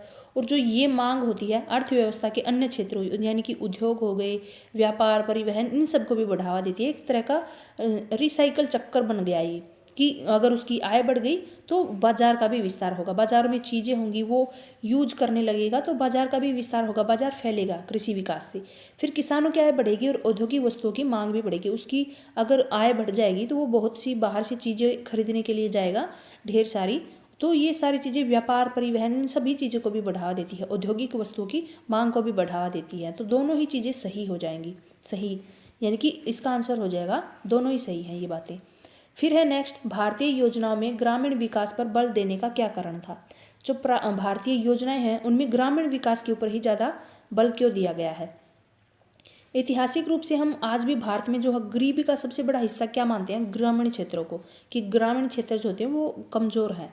हालांकि समय के साथ साथ इनमें कई बदलाव भी आए हैं। और आज़ादी के टाइम पे यानी कि 70% जो आबादी हमने ऊपर भी की थी कि कृषि पर ही निर्भर थी, और ग्रामीण जो विकास नीतियाँ हैं वो उनके केंद्र हमेशा गरीबी उन्मूलन और रोजगार सर्जन रहा है उस टाइम पे, जो भी ग्रामीण क्षेत्रों में व्याप्त गरीबी की व्यापकता को दर्शाता है।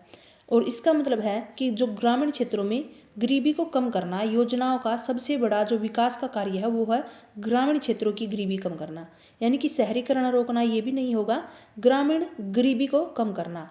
जो भारतीय योजनाओं में ग्रामीण विकास पर बल देने का कारण क्या है कि ग्रामीण जो क्षेत्र हैं उनकी गरीबी कम करना, केवल कृषि बढ़ना और ना ही उद्योगों को बंद करना। तो इसका सही आंसर होगा बी, ग्रामीण गरीबी को कम करना। नेक्स्ट है कि निम्नलिखित में से कौन सा पंचवर्षीय योजनाओं की उपलब्धि मानी जाती है, कौन सी मानी जाती है पंचवर्षीय योजनाओं की उपलब्धि। क्या आर्थिक असमानता बढ़ने लगी थी, इससे क्या आर्थिक असमानता बढ़ेगी, बिल्कुल भी नहीं। आत्मनिर्भरता की दिशा में प्रगति, यानी कि इंसान आत्मनिर्भर बनने लगा था।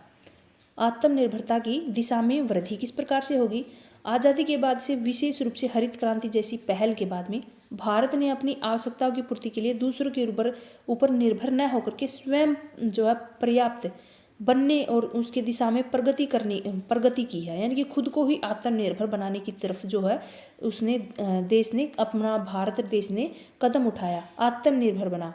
और इसका अर्थ होता है कि उत्पादन क्षमता को बढ़ाना और आयात, और जो है किसी भी बाहर की चीज़ को आयात करने के ऊपर कम जो है ध्यान देना, निर्भरता कम होना, बाहर से खेती, बाहर की चीज़ों के कम से कम आयात करके अपनी खुद की चीज़ों के ऊपर आश्रित रहना, आत्मनिर्भर होना। तो आत्मनिर्भरता की दिशा में प्रगति की है पंचवर्षीय योजनाओं की सबसे बड़ी उपलब्धि यही मानी जाती है कि भारत जो देश है वो आत्मनिर्भर बन गया है।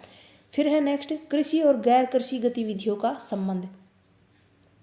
कृषि और गैर कृषि गतिविधियों का संबंध क्या है, क्या ये आपस में विरोधी हैं, क्या ये स्वतंत्र हैं, क्या ये पूरक हैं, या फिर असंबंधित हैं। इनका मतलब क्या है कि ये दोनों ही एक दूसरे के पूरक हैं। कृषि और उद्योग एक दूसरे के विकास में सहायक होते हैं। और कृषि जो होती है उद्योगों को कच्चा माल देती है, और उद्योग होते हैं कृषि के लिए नए नए उपकरण बनाते हैं, मशीनें वगैरह बनाते हैं, कीटनाशक जो है प्रदान करते हैं। इससे उत्पादकता और ज़्यादा बढ़ती है। तो ये पारस्परिक निर्भरता आर्थिक विकास को गति देती है, यानी कि एक दूसरे के पूरक हैं दोनों ही, ना तो ये दोनों आपस में विरोधी हैं और ना ही एक दूसरे से स्वतंत्र हैं। फिर है लास्ट क्वेश्चन इकोनॉमी का। संतुलित आर्थिक, ये अजर्सन है, यानी कि कथन दिया गया है कि संतुलित आर्थिक विकास के लिए कृषि और उद्योग दोनों ही आवश्यक हैं। संतुलित आर्थिक विकास के लिए कृषि भी जरूरी है और उद्योग भी जरूरी है। बिल्कुल सही बात है, दोनों एक दूसरे पर निर्भर करते हैं। तो ये बात भी बिल्कुल सही है, दोनों ही जरूरी हैं और दोनों एक दूसरे पर निर्भर भी करते हैं। तो इसका सीधा सा आंसर हो जाएगा ए और आर दोनों सही है, और इसकी व्याख्या भी सही है। इसका मतलब है कि आधुनिक अर्थव्यवस्था में कोई भी क्षेत्र पूरी तरह से अलग अलग काम नहीं कर सकता, यानी कि अकेले खेती या अकेला उद्योग टिकाऊ नहीं मान सकते हम उसको। उन्हें जीवित रहने के लिए और बढ़ने के लिए एक दूसरे का साथ चाहिए। कृषि को साथ क्यों चाहिए कि उद्योगों से नए नए ट्रैक्टर, जो ये मशीनें बनती है ना, इससे खेती अच्छी होती है। कीटनाशक दवाइयाँ बाहर जो उद्योगों में बनती है उनसे जो होती है कीड़े वगैरह से बचा बचा करके फसल अच्छी कर लेते हैं। फिर फसलों से कच्चा माल लेकर के उद्योग अपनी जो है प्रगति करता है। तो आपस में दोनों ही एक दूसरे का साथ देते हैं। किसी एक के बिना एक की जो प्रगति है वो धीमी पड़ जाएगी। ना तो उद्योगों के बिना खेती कर पाएंगे अच्छे से, और ना ही खेती के बिना उद्योग अच्छे से चल पाएंगे। फिर है नेक्स्ट पॉलिटिकल साइंस के क्वेश्चन है ये लास्ट में 20 क्वेश्चन। और पॉलिटिकल साइंस के ऊपर हमने 3-4 क्वेश्चन कर भी लिए थे लास्ट के, क्योंकि इसके क्वेश्चन मैंने वहाँ हिस्ट्री के वहाँ पर जोड़ दिए थे, और हिस्ट्री वाले शायद मैंने इग्नोर कर दिए। तो ये थोड़ी गलती हो गई, आगे से मैं ध्यान रखूँगी इन सभी चीज़ों का। तो पॉलिटिकल साइंस का पहला क्वेश्चन क्या है, राजनीतिक सिद्धांत का मुख्य उद्देश्य क्या है। इसमें क्या पूछा गया है, राजनीतिक सिद्धांत का मुख्य उद्देश्य क्या है। क्या यह संविधान की व्याख्या करता है राजनीतिक सिद्धांत। क्या यह सत्ता, अधिकार और न्याय की अवधारणा को समझाता है। क्या यह केवल सरकार के अंगों का अध्ययन करता है या फिर चुनाव प्रक्रिया का विश्लेषण करता है। तो इसका मतलब राजनीतिक सिद्धांत का मुख्य उद्देश्य क्या है, इसका आंसर हो जाएगा बी, सत्ता, अधिकार और न्याय, इन तीनों की अवधारणा को समझाना ही राजनीतिक सिद्धांत का मुख्य उद्देश्य है। राजनीति केवल सरकार चलाने तक की जो है सीमित नहीं होती, बल्कि इसका मुख्य उद्देश्य होता है समाज में अधिकार, यानी कि हमारे जो राइट्स हैं उनकी रक्षा करना, सभी नागरिकों के लिए न्याय, जस्टिस सुनिश्चित करना, और एक स्वस्थ लोकतंत्र में राजनीतिक प्रणाली लोगों को अपने अधिकार प्रदान करके उनकी गरिमा की रक्षा करके सरकार को जवाबदेह बनाना ही सामाजिक, आर्थिक और राजनीतिक न्याय को बढ़ावा देती है। इसलिए सत्ता, अधिकार और न्याय की अवधारणा को संपूर्ण रूप से समझाना ही राजनीतिक सिद्धांत का मुख्य उद्देश्य है। इसका आंसर हो जाएगा बी। नेक्स्ट है, निम्नलिखित में से कौन सा राजनीतिक सिद्धांत की प्रकृति को सही दर्शाता है। नेचर, राजनीतिक सिद्धांत की नेचर को सही रूप से दर्शाता है कि यह सैद्धांतिक है, यह व्यवहारिक है, या फिर ये सैद्धांतिक और व्यवहारिक दोनों है, या फिर ये केवल ऐतिहासिक है। राजनीतिक सिद्धांत की प्रकृति से हमें क्या पता चलता है, इसमें यह बताया गया है कि राजनीतिक सिद्धांत केवल अकादमिक अवधारणा नहीं होती, बल्कि किताबों में अध्ययन किए जाते हैं, बल्कि ये जो होती है इनका वास्तविक उद्देश्य असल जिंदगी में भी लागू होता है। यानी कि सिर्फ सैद्धांतिक का मतलब एक सिद्धांत, इनको सिर्फ हम किताबों तक ही सीमित नहीं होते। सिद्धांतिक का मतलब ये विचार होते हैं किसी प्रकार के, कि सरकार को ऐसा होना चाहिए, सरकार को वैसा होना चाहिए, सरकार को इस तरह से काम करना चाहिए। और व्यवहारिक की सरकार इस प्रकार से काम कर रही है, सरकार इस तरह से नियम बना रही है, लोगों की रक्षा कर रही है, कानूनों की रक्षा कर रही है, उनको हक दिलवा रही है, ये सारी चीज़ें। तो राजनीतिक सिद्धांत की प्रकृति हमें बताती है कि जो ये सारी चीज़ें होती हैं, नियम वगैरह जो होने चाहिए वो होते भी हैं असल में। ऐसा नहीं है कि सिर्फ जो है कानूनी जो किताबों में दिया गया है वही रूल है और वही बनाए गए हैं, असल ज़िंदगी में भी उनका लागू होना उतना ही ज़रूरी है, और ये ऐसा है भी। सिद्धांत जो होते हैं दैनिक जीवन में शासन के सिद्धांत, कानून, शासन की शक्तियों का पृथक्करण और इन सभी का मार्गदर्शन भी हमारे लिए करती हैं। तो ये सारी चीज़ें, इसका आंसर होगा सैद्धांतिक और व्यवहारिक दोनों प्रकार से होते हैं राजनीतिक सिद्धांत। फिर है नेक्स्ट अजर्सन रीजन, राजनीतिक सिद्धांत का अध्ययन नागरिकों को जागरूक बनाता है। तो कथन सही है कि जब एक बच्चे को अपने अधिकारों के बारे में पता चलता है तो एक जिम्मेदार और सही नागरिक बन सकता है। वो उसका विकास उसी रूप में होता है, शुरू से ही उसको पता होता है कि उसके अधिकार क्या है। यानी कि राजनीतिक सिद्धांत के अध्ययन से नागरिकों को अंदर जागरूकता आती है, हमारे ये अधिकार हैं, हमें इस प्रकार से काम करना चाहिए। ये अधिकारों या फिर कर्तव्यों की समझ को विकसित करता है। तो ये कथन भी बिल्कुल सही है। ये जो है नागरिकों को सशक्त बनाता है, शक्ति देता है, उन्हें सरकार से सवाल करने की शक्ति देता है, लोकतांत्रिक प्रक्रिया में सक्रिय रूप से भाग लेने के लिए उनको प्रोत्साहित करता है और उनको सही सुशासन सुनिश्चित करता है कि किस प्रकार से काम करना चाहिए, उनकी समझ विकसित करता है, उनके कर्तव्यों को और अधिकारों को समझाता है कि ये तुम्हारे अधिकार हैं, तुम इनका उपयोग करो, ये तुम्हारा फर्ज है, कर्तव्य है कि तुम इस प्रकार से काम करो, ये सारी चीज़ें होनी चाहिए। तो ये सारी चीज़ें यानी कि पहला और दूसरा दोनों ही सही हैं और इसकी व्याख्या भी सही है कि कथन ए और आर दोनों सही है और आर ए की सही व्याख्या भी करता है। इसका आंसर हो जाएगा ए। नेक्स्ट है राज्य की पारंपरिक परिभाषा। इसके अनुसार निम्नलिखित में से कौन सा जो राज्य का अनिवार्य तत्व नहीं है। पारंपरिक परिभाषा के अनुसार जो है कौन सा राज्य का अनिवार्य तत्व नहीं है, ये पूछा है। क्या निश्चित भूभाग इसका तत्व है, स्थायी जनसंख्या है, राजनीतिक दल और संप्रभुता, इनमें से कौन सा नहीं पूछा है। तो इसका आंसर हो जाएगा, मानो एक जो राज्य है उसके 4 अनिवार्य तत्व होते हैं, जैसे कि जनसंख्या हो गया, तो इसमें जनसंख्या है ये जनसंख्या नहीं पूछा इसने। तो दूसरा हो गया निश्चित यानी कि क्षेत्र, निश्चित भूभाग यानी कि निश्चित क्षेत्र। तीसरा हो गया सरकार या फिर संप्रभुता और चौथा हो जाएगा सरकार और संप्रभुता। 4 हो गए, एक सरकार हो जाएगा इसमें। यहाँ पर चारों तत्व शामिल है। कौन सा इसमें से नहीं होगा, राजनीतिक दल नहीं पूछा है ना, इसमें अनिवार्य तत्व कौन सा नहीं है। लेकिन वे राज्य के गठन के लिए सबसे आवश्यक तत्व नहीं होते। दुनिया में कोई भी एक तरह का शासन प्रणाली नहीं होती, जैसे कि राजशाही या एकल पार्टी प्रणाली, जहाँ पर पार्टी का अस्तित्व नहीं था, वहाँ पर ये सारी चीज़ें आवश्यक नहीं थी, फिर भी वहाँ पर एक राज्य था। यानी कि ये सारी चीज़ें, ये सारे तत्व एक ही जगह पर हमें आवश्यकता इनकी नहीं होती। राजनीतिक दल है आधुनिक लोकतंत्र के लिए महत्वपूर्ण होते हैं, लेकिन वे जो राज्य के गठन के लिए आवश्यक नहीं माने जाते। कौन? राजनीतिक दल जो होते हैं वो किसके लिए महत्वपूर्ण नहीं माने जाते? राजनीतिक दल लोकतंत्र के लिए तो जरूरी है। ऐसा नहीं है कि लोकतंत्र में राजनीतिक दल जरूरी नहीं होती। हमारा देश में क्या है, लोकतंत्र, लोगों का शासन है और उसके लिए राजनीतिक दल बनाना जरूरी है, लेकिन वो राज्य के गठन के लिए जरूरी नहीं समझते हम। कि राज्य की पारंपरिक परिभाषा के अनुसार राज्य के गठन के लिए क्या जरूरी नहीं है, जरूरी नहीं है कि राज्य का गठन करना तो राजनीतिक दल होना ही चाहिए, एक भूभाग होना चाहिए राज्य के लिए, जनसंख्या होनी चाहिए, संप्रभुता होनी चाहिए, ये तीनों चीज़ें होनी चाहिए, सरकार होनी चाहिए। फिर है राज्य के तत्व का सही समूह क्या है। राज्य के जो तत्व हैं उनका सही समूह क्या है। जनसंख्या, सरकार, न्याय, स्वतंत्रता। भूभाग, जनसंख्या, सरकार, संप्रभुता। भूभाग, सरकार, संविधान, संप्रभुता। राज्य के तत्वों का सही समूह सबसे पहला कौन सा होना चाहिए और फिर सेकंड नंबर पे कौन सा जरूरी है, थर्ड नंबर पे कौन सा जरूरी है। तो सबसे पहला होगा भूभाग।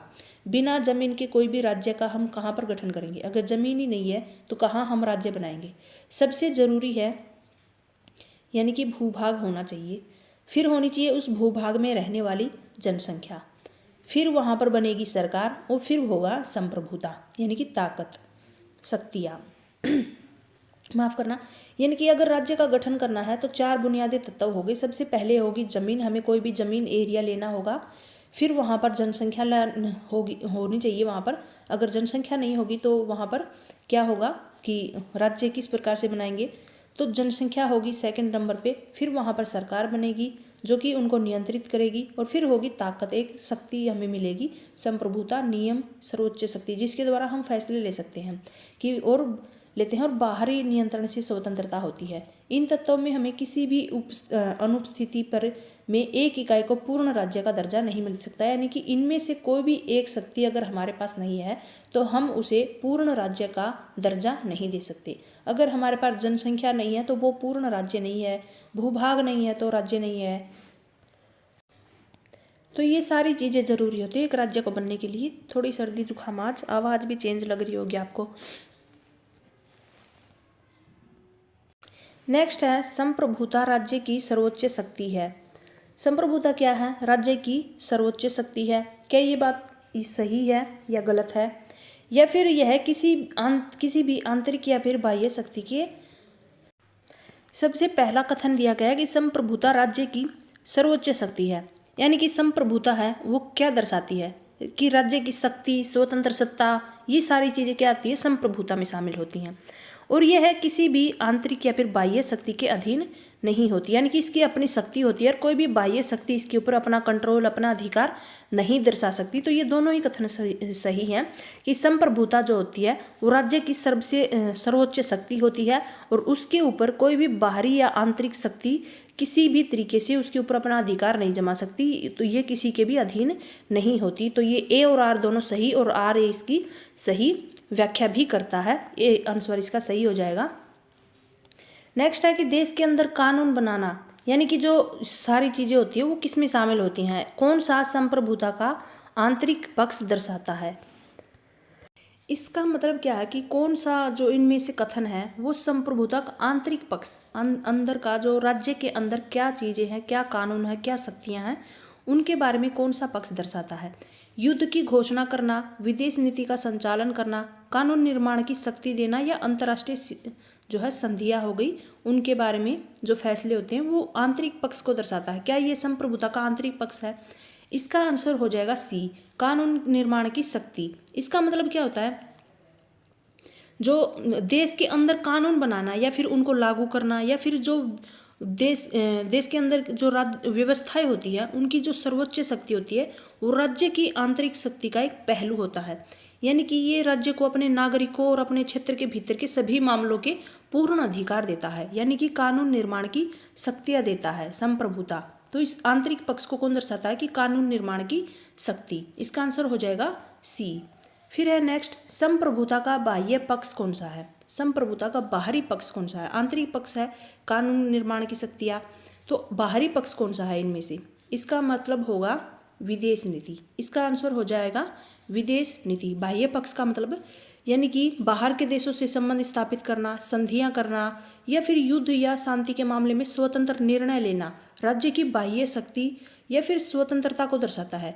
इसका मतलब है कि राज्य अपनी विदेश नीति में स्वतंत्र है, किसी भी बाहरी शक्ति के अधीन नहीं है। कोई भी उसके ऊपर जो है किसी प्रकार का अधिकार नहीं जमा सकता, वो अपनी तरफ से अपने फैसले खुद ले सकता है। तो बाहरी शक्ति के किसी के भी अधीन नहीं है। तो विदेश नीति इसमें शामिल होती है, यानी कि कानून व्यवस्था, नागरिकों के अधिकार और प्रशासनिक सुधार, ये सारी चीज़ें आंतरिक पक्ष में आती हैं। नेक्स्ट है, इनके ऊपर विचार करो कि कौन सा सही है। राज्य का मुख्य उद्देश्य क्या है, जन कल्याण। क्या राज्य का मुख्य उद्देश्य जन कल्याण है, या फिर राज्य केवल दमन का ही साधन है। तो कौन सा सही है। तो राज्य का मुख्य उद्देश्य तो जन कल्याण है ही। सेकंड, क्या केवल यह दमन का साधन है, यानी कि क्या ये केवल जो है लोगों का उसका वो नहीं सोचता। तो राज्य का सबसे पहला उद्देश्य है कि वो लोगों की भलाई सोचे, किस में इसकी भलाई है, किस में कौन से कानून में लोगों का भला होगा। राज्य का मुख्य उद्देश्य होता है कि नागरिकों का भला किस प्रकार से होगा। एक कल्याणकारी राज्य की अवधारणा इसी बात पे सबसे ज़्यादा जोर देती है कि राज्य को सामाजिक और आर्थिक भलाई किस प्रकार से हम जो है दिला सकते हैं, जैसे कि न्याय, समानता, समान सभी को अवसर मिले, ये सुनिश्चित करना। तो इसका आंसर हो जाएगा केवल एक, इनमें से सही है। दमन होता है उनका कोई भी जो है अधिकारों का हनन करना, नागरिकों को पूर्ण अधिकार नहीं देना, उनके साथ में भेदभाव करना, ये सारी चीज़ें दमन में शामिल होती हैं। नेक्स्ट होता है राज्य के आंतरिक कार्यों में शामिल नहीं है। आंतरिक कार्यों में कौन शामिल नहीं है राज्य के। तो न्याय व्यवस्था को बना करके रखना, क्या ये आंतरिक मामलों में शामिल नहीं है। तो ये तो आंतरिक मामलों में ही शामिल है। राज्य के आंतरिक कार्य है कि न्याय को बना करके रखना, न्याय व्यवस्था को, कानून व्यवस्था को भी बना करके रखना, ये भी आंतरिक मामलों में शामिल है। नीति विधि, विदेश नीति का संचालन, ये बाहरी कार्यों में शामिल होगा। और नागरिकों की सुरक्षा है, ये भी आंतरिक कार्यों में ही शामिल है। तो इनमें से इसका आंसर हो जाएगा सी, यानी कि जो विदेश नीति है ये बाहरी कार्यों में शामिल है। नेक्स्ट है, राज्य के बाह्य कार्य में कौन सा शामिल है। बाह्य कार्य, युद्ध और जो संधियां और विदेश नीति हमने अभी की, ये सारी चीज़ें किस में शामिल हो जाएंगी, राज्य के बाह्य कार्य हो जाएंगे। जो ये है शिक्षा प्रदान करना और स्वास्थ्य सेवाएं, ये जो तीनों चीज़ें होंगी ये आंतरिक कार्य हो जाएंगी। किस में शामिल होंगी, ये आंतरिक में। अगला क्वेश्चन क्या है, निम्नलिखित में से कौन सा राज्य का ऐच्छिक कार्य है, यानी कि राज्य का ऑप्शनल कार्य, ऐच्छिक, इसके पास ऑप्शन है ये करने का। तो इसका मतलब होता है आंतरिक सुरक्षा, न्याय प्रदान करना, या फिर शिक्षा या कल्याण करना, या कानून व्यवस्था। क्या इनमें से कौन सा जो है इसका ऐच्छिक कार्य होता है। तो इसका आंसर हो जाएगा शिक्षा और जो कल्याण होता है वो इसका ऑप्शनल कार्य होता है राज्य का। यानी कि जो आधुनिक समय में शिक्षा है, पढ़ाई है, स्वास्थ्य सेवाएं हैं, यानी कि इलाज होगा, ये सारे जो है कल्याणकारी राज्य के लिए बहुत ही ज़्यादा जरूरी है कि एक राज्य का कल्याण हो। उसके लिए एक तो सारी चीज़ें, एक तो व्यवस्था यानी कि इलाज, स्वास्थ्य सेवाएं सही होनी चाहिए, कोई भी बीमार नहीं हो उस राज्य में। फिर वहाँ पर पढ़ाई लिखाई से रिलेटेड यानी कि शिक्षा होनी चाहिए। अच्छी शिक्षा होगी तो राज्य का कल्याण अच्छे तरीके से होगा। तो ये दोनों ही चीज़ें एक राज्य के लिए सबसे ज़्यादा जरूरी होती हैं, कल्याणकारी राज्य के लिए शिक्षा और एक स्वास्थ्य सेवाएं। उसके बाद में ऐसे ऐतिहासिक रूप से अगर राज्य के लिए अनिवार्य या फिर मुख्य कार्य जैसे कि कानून व्यवस्था बना करके रखना, बाहर से आंतरिक सुरक्षा करना और न्याय प्रदान करना, ये कार्य, ये जो चीज़ें होती हैं वो अनिवार्य होती हैं मुख्य रूप से। इनको वर्गीकृत नहीं कर सकते हम। भारतीय संविधान में मुफ्त शिक्षा या फिर स्वास्थ्य सेवा को नीति निर्देशक सिद्धांतों में रखा गया है और ये सिद्धांत सरकार के लिए क्या है, मार्गदर्शक का काम करती हैं। लेकिन जो मौलिक अधिकारों की तरह ही अदालतों द्वारा अनिवार्य रूप से इनको जो है लागू नहीं किया गया है, किसको, शिक्षा को और साथ ही स्वास्थ्य सेवा को। हालांकि जो है 2002 में 86वें जो संशोधन हुआ था उसमें 6 से लेकर के 14 वर्ष के बच्चों के लिए शिक्षा एक मौलिक अधिकार बन गया था, यानी कि शिक्षा बन गया था और स्वास्थ्य सेवा उस टाइम पे भी नहीं बन पाई थी। लेकिन जो आंतरिक सुरक्षा, न्याय प्रदान करना, कानून व्यवस्था, ये क्या है, जो है कानूनी रूप से इनको लागू कर दिया गया है। ये सबसे ज़्यादा जरूरी है, ऑप्शनल में नहीं आएंगी। फिर है अजर्सन और रीजन। अजर्सन का मतलब है कि आधुनिक राज्य कल्याणकारी राज्य होता है। क्या जो आधुनिक राज्य है वो कल्याणकारी राज्य है, या फिर जो है राज्य नागरिकों के सामाजिक और आर्थिक विकास का उत्तरदायित्व लेता है। क्या राज्य नागरिकों के सामाजिक विकास का, आर्थिक विकास का उत्तरदायी होता है? तो इसमें से कौन सा सही होता है, कौन सा जो है नहीं है? अजर्सन सही है या रीजन सही है? तो इसका आंसर हो जाएगा, यानी कि आधुनिक जो राज्य है वो कल्याणकारी राज्य होता है, ये बिल्कुल सही है, पहला कथन सही ही हो जाएगा। और दूसरा जो है इसमें क्या है कि राज्य नागरिकों के सामाजिक और आर्थिक विकास का उत्तरदायी होता है, ये नहीं, ये गलत हो जाएगा। गलत क्यों हो जाएगा? जो सरकार होती है वो लोगों का एक समूह होता है, उसमें निश्चित समय के लिए शासन चलाती है वो, यानी कि कुछ समय के लिए। और जो आज का राज्य है, विशेष करके जो बच्चों, गरीबों या समाज के अन्य जो कमजोर वर्ग हैं उनके उत्थान के लिए, उनके कल्याण के लिए सक्रिय रूप से कई योजनाएं और कई नीतियां जो है राज्य में बनाई जाती हैं। लेकिन सिर्फ शासन करना नहीं, उनका जो कार्य सिर्फ शासन करना नहीं होता, बल्कि सामाजिक न्याय और आर्थिक सुनिश्चितता तय करना भी होता है। यानी कि राज्य का मुख्य उद्देश्य सिर्फ शासन करना नहीं होता, बल्कि उनको सामाजिक न्याय या फिर आर्थिक समानता सुनिश्चित करना होता है। ये भी सही होगा। राज्यों का जो कल्याण है वो कल्याणकारी राज्य होना चाहिए और उनके जो सामाजिक आर्थिक विकास के लिए भी राज्य ही उत्तरदायी होता हो, वो सारी चीज़ें राज्य को ही देखनी पड़ेंगी। दोनों ही सही हो जाएगा। माई मिस्टेक को यहाँ पर मैंने गलती से बोल दिया था, इसको अच्छे से ये थोड़ा दिमाग में नहीं गया था। ये जो सारी चीज़ें हैं वो राज्य के कल्याण के लिए ही है, यानी कि उसका सामाजिक रूप से, आर्थिक रूप से, हर तरीके से समाज का, राज्य का कल्याण होना चाहिए। तो ए और आर दोनों ही सही है और इसकी सही व्याख्या भी है। नेक्स्ट है कि निम्नलिखित में से कौन सा कथन राज्य या फिर सरकार के अंतर को सही दर्शाता है?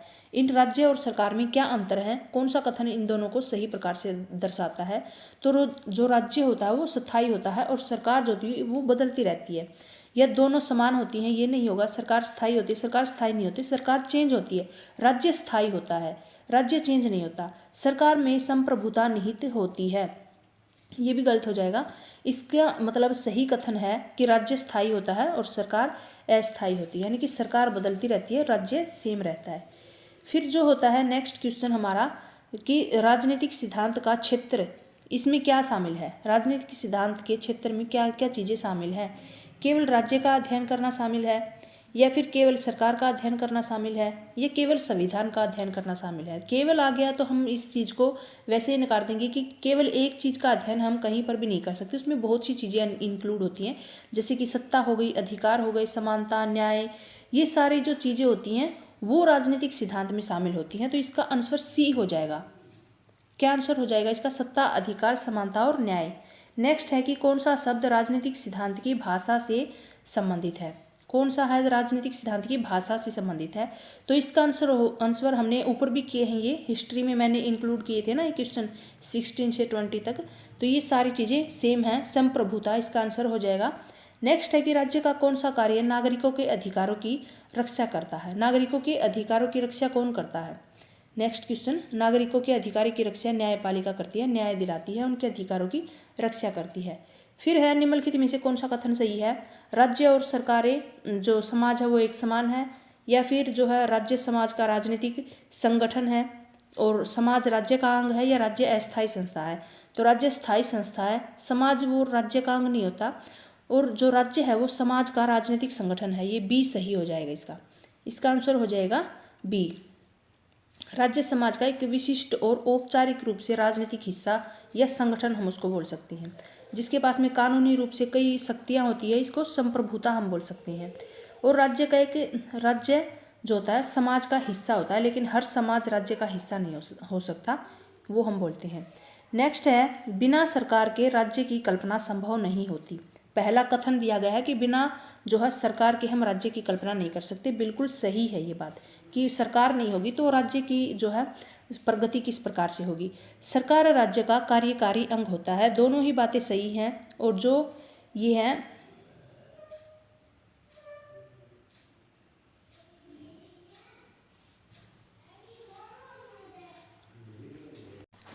नेक्स्ट है इसमें से दोनों ही सही हो जाएंगे, लेकिन इसकी जो व्याख्या है ये सही नहीं होगी। जैसे कि बिना सरकार के हम राज्य की कल्पना नहीं कर सकते, बिना सरकार के नियमों के कानूनों के हम सरकार की जो है राज्य की कल्पना नहीं कर सकते। साथ ही जो है सरकार जो है राज्य का कार्यकारी अंग होती है, ये बात भी सही होगी कि कार्यकारी अंग है, लेकिन इन दोनों का आपस में रिलेशन नहीं है, इसलिए हम इसकी व्याख्या को सही नहीं मान सकते। ए और आर दोनों सही हैं, लेकिन इसकी जो है आर व्याख्या नहीं कर रहा, तो आंसर हो जाएगा बी। फिर है नेक्स्ट क्वेश्चन, लास्ट क्वेश्चन आज का, संप्रभुता के संदर्भ में कौन सा कथन सही है यहाँ पर? तो जैसे कि हमने बताया कि यह राज्य की सर्वोच्च शक्ति होती है। क्या? संप्रभुता शक्ति, उसकी जो अपनी शक्ति होती है, बाहरी हो या आंतरिक हो, उसकी अपनी एक शक्ति होती है जिसको हम बोलते हैं संप्रभुता। राज्य की सबसे बड़ी सर्वोच्च शक्ति राज्य के पास में होती है, जिसको नाम दिया गया है संप्रभुता।